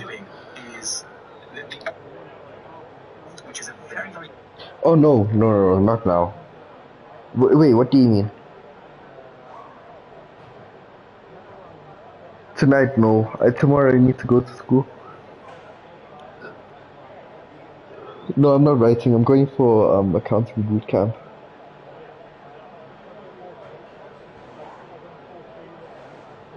And that's 8 o'clock.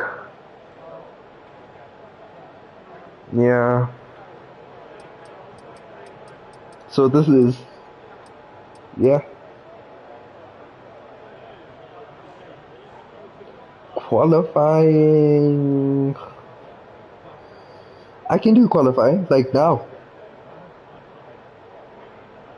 Tonight. No. P1 let it go.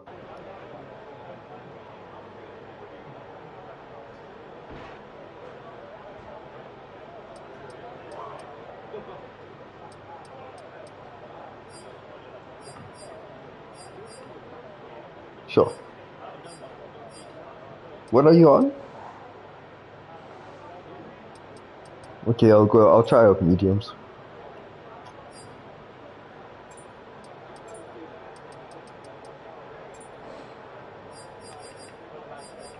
Okay, Monaco is not raining. Don't push the car just yet. Track is still green. Try to take it easy for the first couple of laps.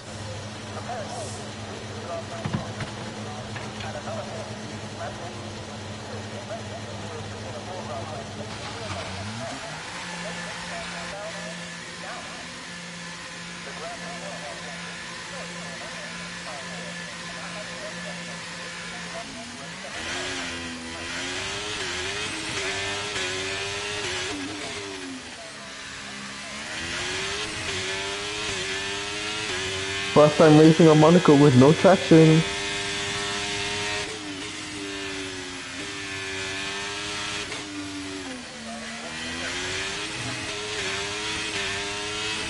Monaco is so tight, just like...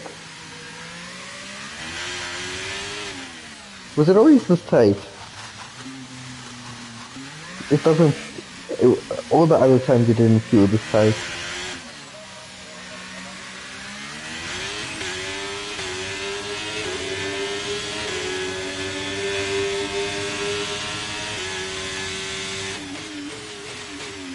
But bro, if we cook in P1, then we're going straight to qualifying, eh? No. Take it or leave it.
I'm not gonna lie, the mediums actually feel quite good.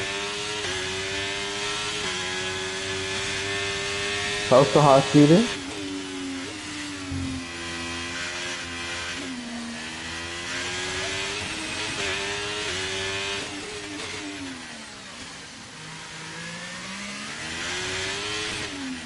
You busy this weekend? Cool.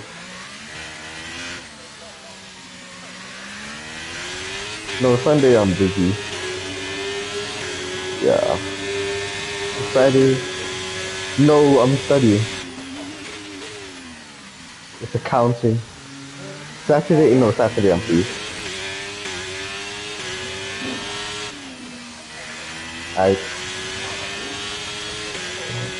That's fine.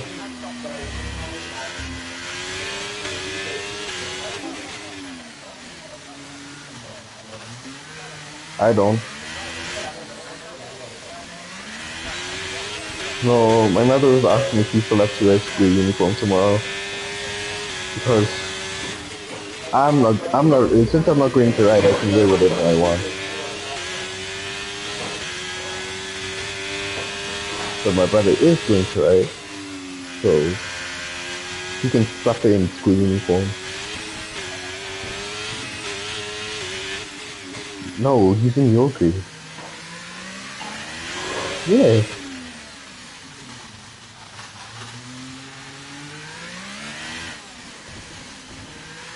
Why does everyone think my brother's immature? Like,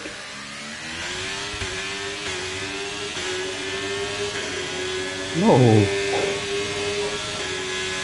Everyone, all the Uber drivers, everyone, like, everyone. Everyone, okay? Then why does everyone ask, are you immature?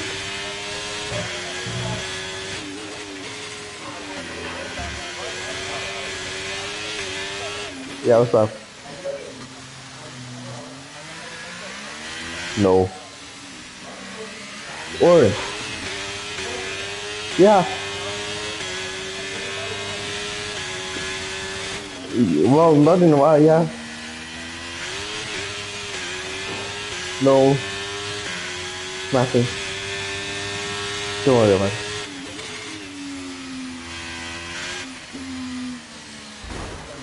Ouch.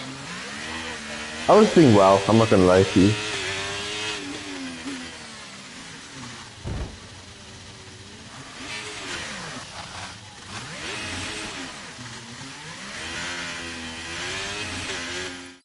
Okay, you can still go out if you want to, I'm retiring.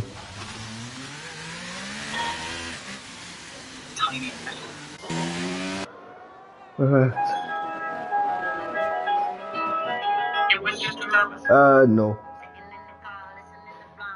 That was normal race driving.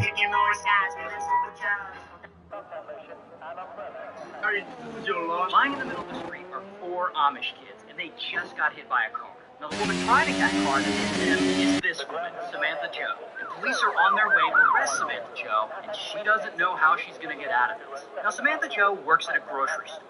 And one morning, right before work, she allegedly gets a little high on meth. And then she gets in her car and she drives to work. And on that drive, she ends up speeding. Now, I'm not sure if it's because she's late or it's the meth, but she's going about 70 and a 55. And then all of a sudden, bam, her car slams into the back of another vehicle. Oh, but this vehicle wasn't no regular vehicle. Samantha Joe just rear-ended an Amish horse-drawn buggy. And so she gets out of her car and she surveys the damage. And it's a disaster. The buggy's all busted to pieces, most of it's in a ditch, there's debris everywhere, and the worst part, there's 4 injured Amish kids on the asphalt. And 2 of them don't look like they're gonna make it. And also, the poor horse didn't make it. So Samantha Joe sees this and she's like, I was speeding and I'm hot. Located here in the beautiful French Riviera, Monaco is the second tallest state in the world. So one day, this girl and her sister, So this woman pulls a YouTube prank that's so horrific, it ends up unaliving a man and nearly starts an international conflict. Now, her name is Siti. She's 25, she's from Indonesia, but she's working in Malaysia as an escort. And she does that so she can send money back to her parents in Indonesia. But then one day, she meets a producer. The producer tells her he works for a production company of a huge YouTube channel. And they make, like, YouTube pranks and stuff. And he says he can give her an acting gig on his YouTube prank show. And the best part is yeah, I do. Right.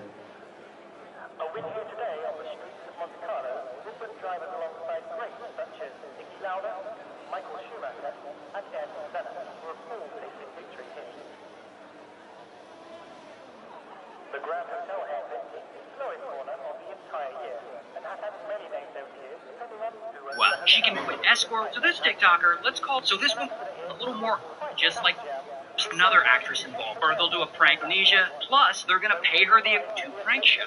And the best part is that it pays pretty well. She can quit escort work, she can also make all this money and send it back to her parents in Indonesia, plus they're gonna pay her the equivalent of $96 per prank, which is a lot of money to CT. So of course, she says yes. And pretty quickly, she's introduced to the head of the YouTube channel, this guy, Mr. Chang. And Mr. Chang and the other producers, they start getting her to pull these pranks on people in public. They'll like go to a public place, and she'll like walk up to a total stranger and just randomly start holding their hand. Or they'll do a prank where they put like baby oil on her hands, and she'll like run up behind a stranger and be like, guess who? Which smears the oil all over their face. It's pranks like that. And so she does a bunch of these pranks over the course of like a month. Meanwhile, the prank channel has also recruited this other woman to do pranks. Now her name is Dawn, and we'll get to her. But one day, the producers call CT in to meet them at the airport, because they're going to do this big prank there. So she's there, and she's with Mr. Chang, but Chang tells CT there's actually another actress involved this time, and that actress will be doing the same thing. It's Dawn. So the victim of this prank is 5048.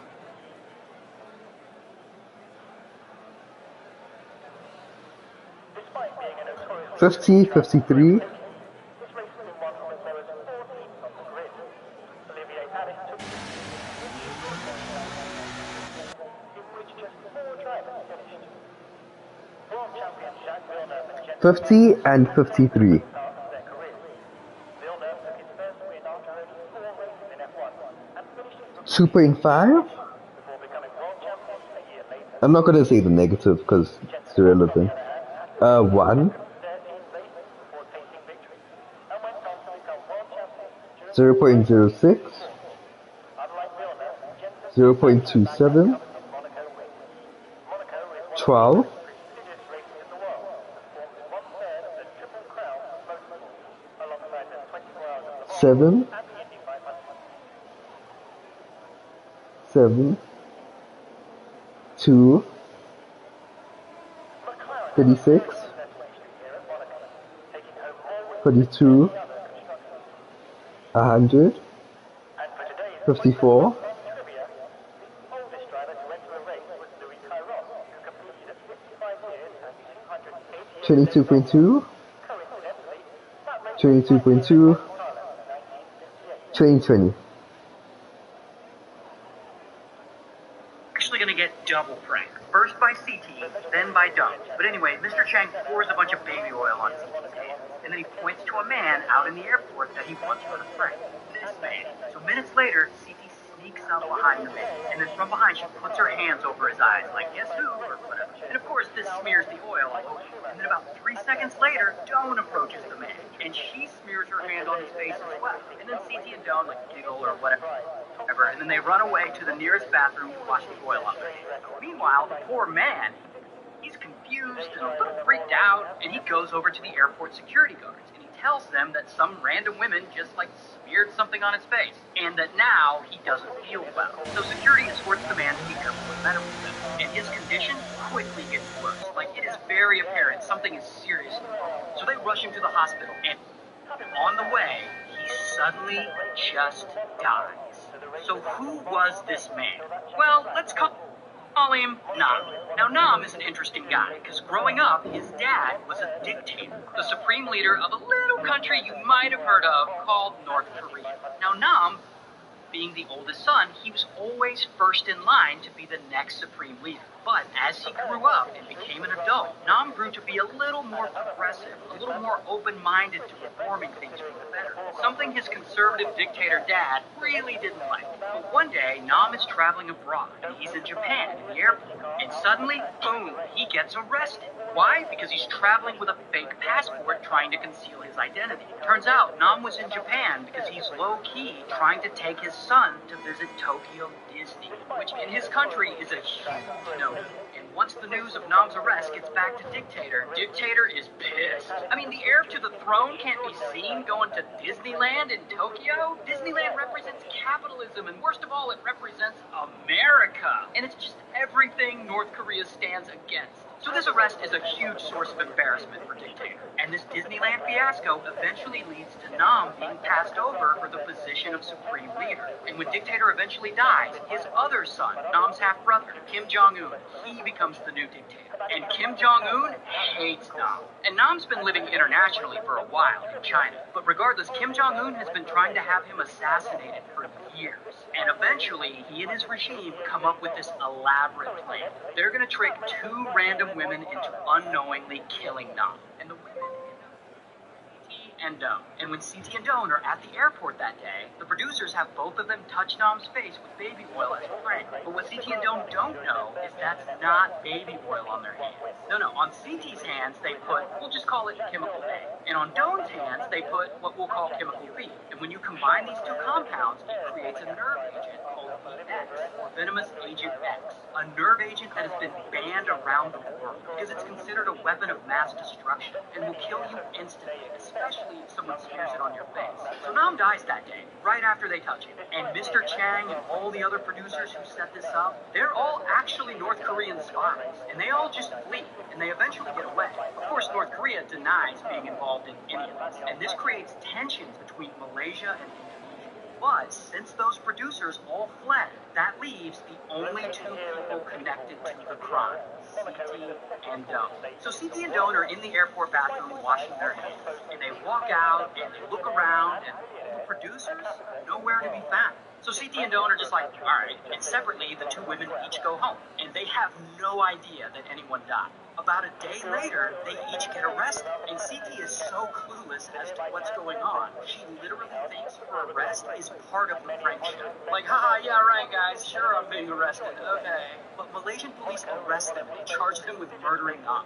8 months later, their trial starts, and if CT and Doan get convicted of murder, by law, they'll get the death penalty by hanging. So the stakes in this are really high. So this trial goes on for 2 years, and the Indonesian government has to get involved because CT is technically their citizen. And these women are in jail this whole time. And then one day, suddenly, like out of nowhere, the charges against CT are just dropped. And cool, CT goes free. Apparently the Indonesian government was eventually able to intervene and they negotiated her release. While Doan does not get out, but she does plead guilty to a lesser charge and eventually they do let her go. Here's what Doan looks like in real life, and here's what CT looks like in real life.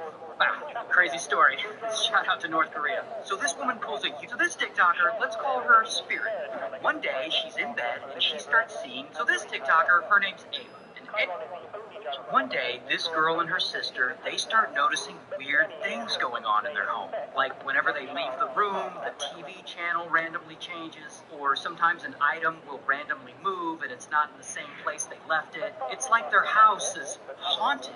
So the sisters, so one day, this woman is at the mall, in the parking lot, and she's buckling her son into his car seat. And when she turns around, suddenly, bam, there's a mustache man standing in front of her, and he's holding a pew-pew. And he blocks her from getting back into her car. And she looks into this man's eyes, and she realizes she's seen him before. She knows who this person is. And that is when he raises his pew-pew, and he fires. Now the woman, her name's Heather. And unfortunately, Heather just happens to be in the middle of a divorce with her husband. This guy, Steven. And embedded into the middle of this divorce is a custody battle over their 1-year-old son. And this custody battle is ugly. It's real ugly. You can imagine they kind of hate each other. But one day, Heather and Steven agree to meet in the parking lot of a local mall so that he can hand over their son for them. So she gets there and she takes her son for a study, and he gets back in his car and he runs to him. After he's gone, that's when she turns around and the mustache man is there in front of her with the and he unalives her. Now, when this shooting happens, it's about 6 p.m. on a Sunday. So this parking lot is full of people, and plenty of them witness the shooting. So police, they get to the scene, and all the witnesses are like, this mustache man just went right up to her and shot her. Like, it was crazy. There's even a little CCTV footage of the mustache man leaving the parking lot. So police, they aren't sure what to make of all this. Who was this dude with the mustache? So naturally, they bring in Steven for questioning, because he was the last one to talk to her. But Steven couldn't have been the shooter. He had just driven away moments before. So they interview all the witnesses from the scene, and they end up sort of Frankensteining together a police sketch of the suspect. But the suspect doesn't seem to fit the description of anyone they know. But that is when, bam, suddenly police get a tip. A trucker who was staying at a hotel near the mall, he says he saw someone scoping out the mall parking lot the day before the shooting. and that this person was using binoculars and that they were taking pictures. It was shady as fuck. But most importantly, this trucker said the shady person was driving a white Ford F-150. So police investigated, looking for any person in Heather's life who happens to drive a white Ford F-150. And what do you know? They find someone. But it's the grandma, Stephen's mother, Joanna. But we'll just call her Grandma. But what could Grandma have to do with the man who shot Heather? Well, police take Trucker over to Grandma's house where the F-150 is parked outside, and they show it to him. And he's immediately like, yep, that's the truck I saw. So of course, then police ask Grandma to come in for questioning. But Grandma's just like, nah, and she just doesn't go. But eventually they do end up talking to her a little bit, and she denies any involvement in any mall shooting.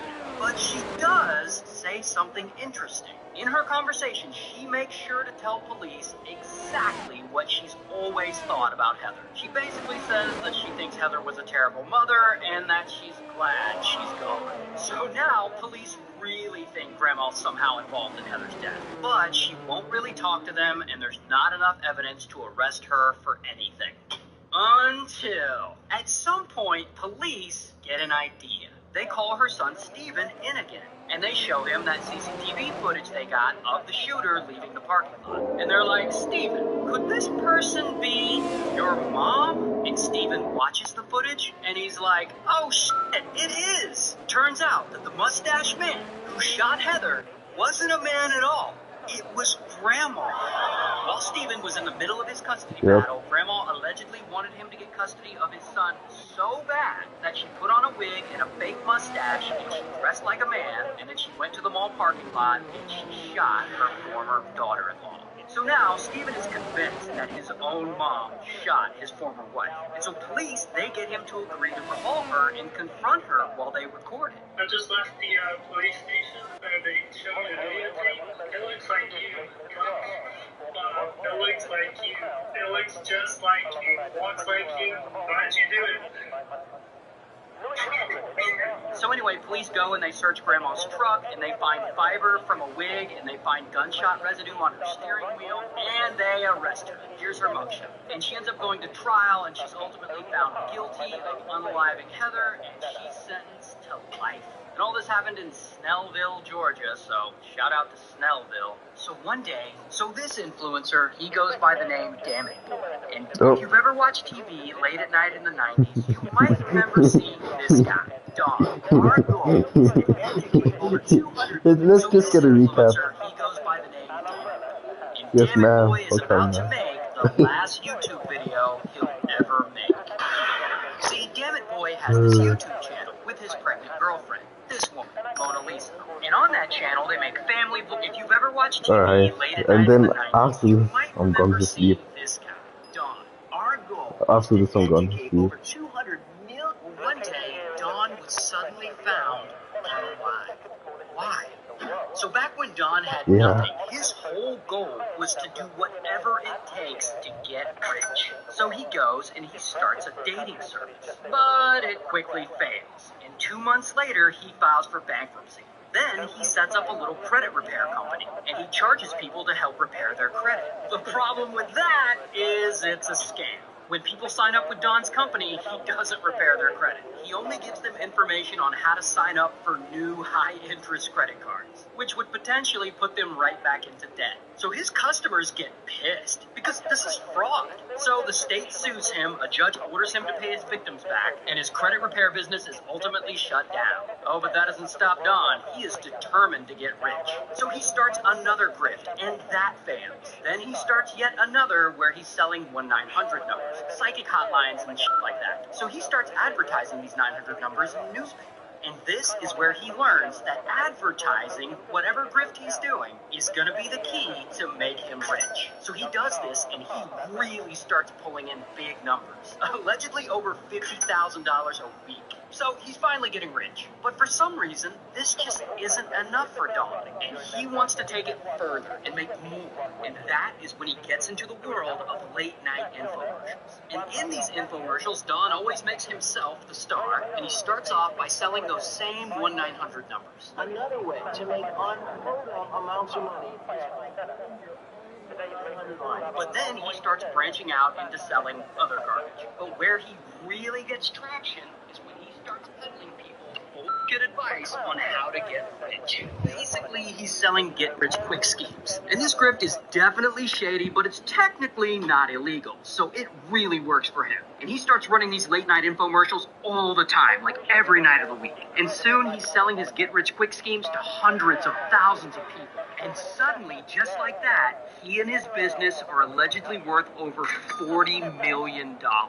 Dude is killing it. And by this point, he's a household name. He even gets parodied on SNL, played by a young David Spade. Hi, I'm Don Lepre, and I have a question for you. And this success continues for years. And Don just keeps spending money, and he keeps trying to expand his businesses. But over time, it slowly stops working like it used to. It seems like people are getting tired of his get-rich-quick schemes, and so his profit margin starts to fall. And at one point, his company's losing $500,000 a week, and he owes a bunch of money on back taxes, and he loses really big on a real estate deal in Mexico. And then one day, womp womp, poor Don has lost so much money, he has to get up in front of all his employees and break the news to them. All his companies that were once worth over $40 million have now gone bankrupt. But, as we saw before, bankruptcy is not going to stop Don. He is going to grift whoever he can.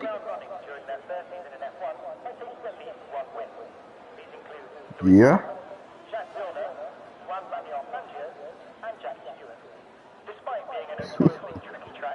I have no idea, bro. So a year later, he comes up with his biggest scam yet.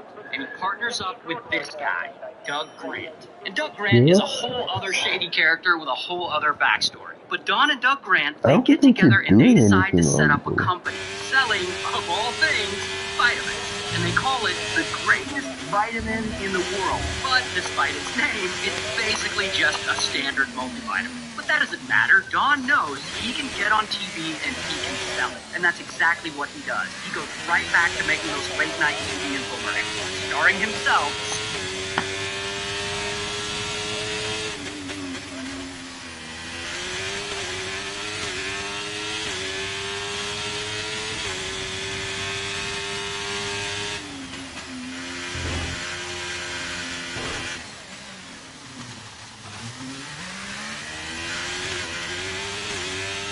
Selling these, so this guy has one dream in his life. He basically wants to create the next Star Wars.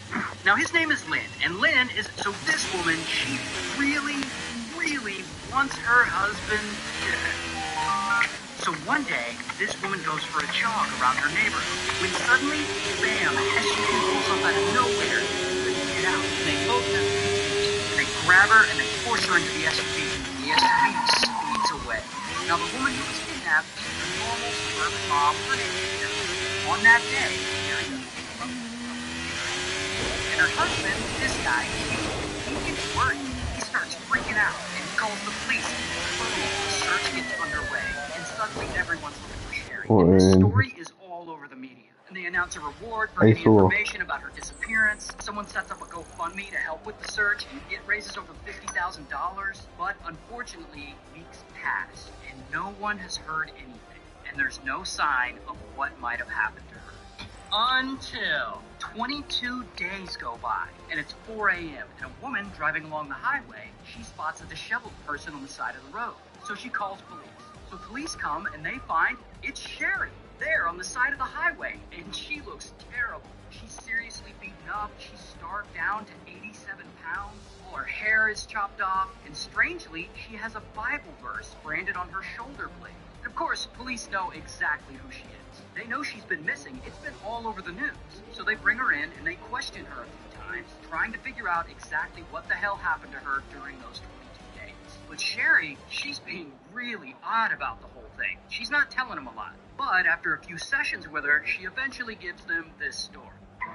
She says that day she was out jogging, 2 Latina ladies pulled up in an SUV, and they held her at gunpoint. And they put her in the SUV, and they drove her to some shady location. And there, they chained her up. Now, from this story, police get enough of a description of the kidnappers to draw these 2 sketches. But unfortunately, their faces are covered, so the drawings aren't much help. But police hear this story, and they keep wondering, why the hell found that the kidnappers burn a Bible verse into her skin. And so Sherry tells them something, but she keeps changing the details of the story. And it's especially weird because this Bible verse basically says anyone who kidnaps someone else should be put to death, which seems like a weird thing for actual kidnappers to burn into someone's back. So of course, by this point, police are suspicious of this whole thing. So they do DNA testing on Sherry's clothes from when she was taken. And the tests show that there's male DNA on the underwear she was wearing. But it sucks because that DNA doesn't match with anyone in their criminal database.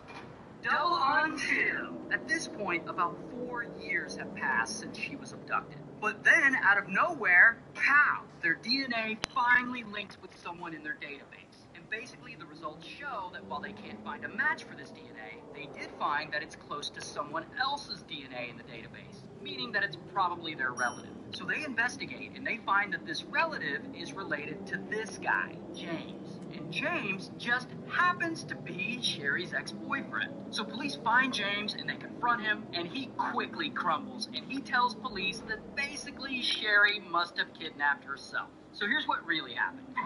Sherry goes to the jogging track that day, and she randomly calls James to come pick her up. And when he does, she leaves her phone and her ear pods there where she was jogging, so it will look like someone abducted her. James then drives Sherry 9 hours away to his place to live with him. There, she starves herself to lose a bunch of weight, she cuts off all her hair, she beats herself up, and she has James brand a Bible verse on her shoulder blade for some reason.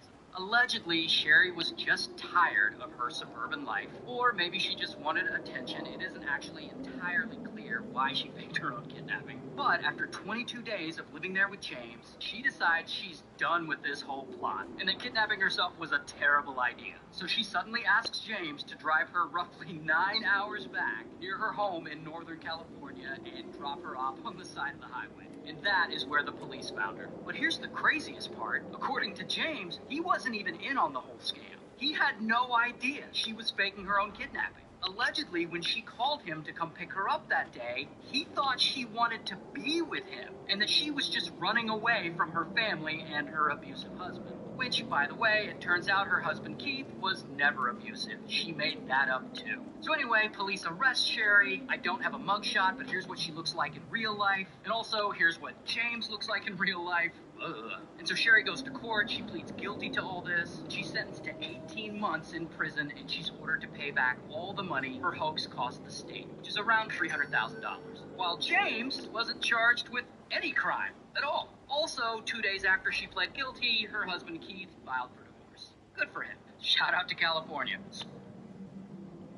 So one day, a pizza delivery man is out delivering pizzas. When he shows up to the delivery address, there appears to be no one there. It's just an empty field with a TV tower in it. So he gets out of his car, and then suddenly 3 people appear, and they've got pew-pews pointed at him, and they grab him, and they lock a collar around his neck. A collar that contains a bomb. And then they hand him a 9-page long handwritten note that tells him they need him to rob a bank for them. And if he doesn't follow these very specific instructions, the bomb will go off, and he'll die. So the pizza man, his name's Brian. And poor Brian, he doesn't know what to do. And they suddenly hand him a shotgun that's modified to look like a walking cane. This is an actual picture of the walking cane shotgun. I guess to help him protect himself while he robs this bank for them. And then they're like, okay, Brian, the clock is ticking. We'll be watching. Minutes later, Brian pulls up to the bank. And with the collar bomb still on him, he walks inside. And he goes up to the counter and he slips the bank teller a note that says to put $250,000 in a bag.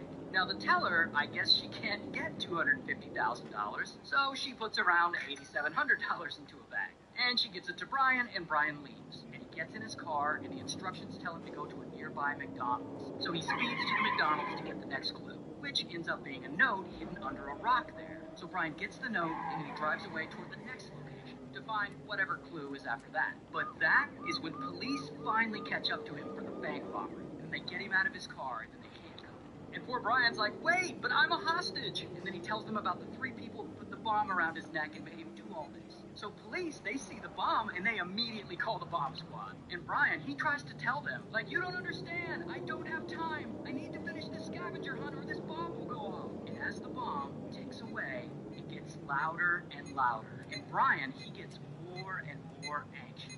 And a bit of time passes and the bomb squad hasn't shown up yet, and everyone's just kind of standing around waiting for them, and he feels like no one is listening to him. And then suddenly,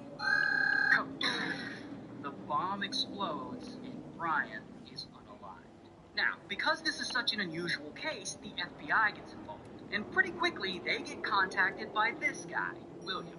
And William tells them, hey, look, I had nothing to do with any collar bomb, but I know who did. And he tells them that the mastermind behind this whole bank robbery is this other woman who lives in that town. This woman, Marjorie. And then William also tells them that Marjorie had unalived her own boyfriend with poison, and then paid William $2,000 to hide the boyfriend's body in his freezer. Well, now we're getting somewhere. So then the FBI finds the boyfriend's body in William's freezer, and they go and they arrest Marjorie. Now Marjorie, she claims she's innocent in this whole collar bomb thing, but she ends up taking a plea deal for unaliving her boyfriend, and they throw her in prison. So, how did William know that Marjorie was allegedly the mastermind behind the bank heist? Well, unfortunately for the FBI, William can't answer too many questions, because within about a year, he dies from cancer. So they get no more information out of him, which is a bummer for the investigation. But then, about 6 months after getting sent to prison, Marjorie suddenly decides she wants to cooperate with the FBI,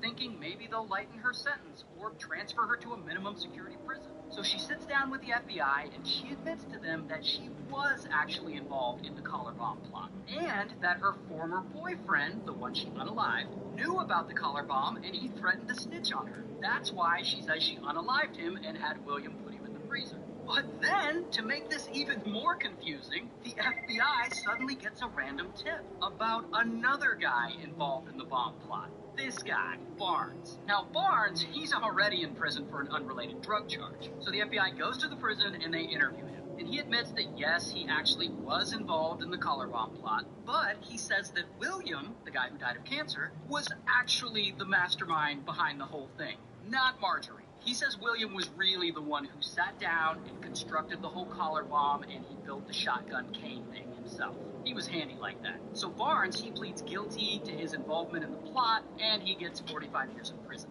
But then, a couple of years into his sentence, Barnes changes his story, and he tells the FBI that while William did build the collar bomb device, he wasn't actually the mastermind. Instead, it was Marjorie the whole time. She was the mastermind. He says Marjorie came up with this whole collar bomb plan to rob the bank for $250,000, and that she wanted that $250,000 so that she could use it to hire a hitman, and that she wanted a hitman so that she could have him unalive her biological father, and she wanted him unalived so that she could get her family inheritance. But then, Barnes drops another bomb on them. He tells the FBI that not only was Marjorie in on it, and that not only was William in on it, but that Brian, the man with the collar bomb around his neck, who died, he says that he was in on the collar bomb plot too, and that Brian agreed to rob the bank with this bomb around his neck in exchange for a cut of the $250,000. However, he says that Brian didn't actually know that the bomb around his neck was a real bomb. Brian thought the whole time the bomb would be fake. I guess they were supposed to give him a fake one. So he thought that was fake until it exploded. So anyway, Marjorie, one day, this woman is chilling in her duplex watching TV, when suddenly, boom, two men bust in, and they grab her, and she screams, and one of them has a pew-pew. Then they tie her up with Christmas lights, and one of the men who has the pew-pew, he points it at the back of her head, and he pulls the trigger. They then take her phone, and another man is waiting outside in a getaway car, and they all speed away. Now the woman, her name is Egypt. She's very well known around town. She's a talented singer. So yeah, let's just go to sleep. Bye-bye.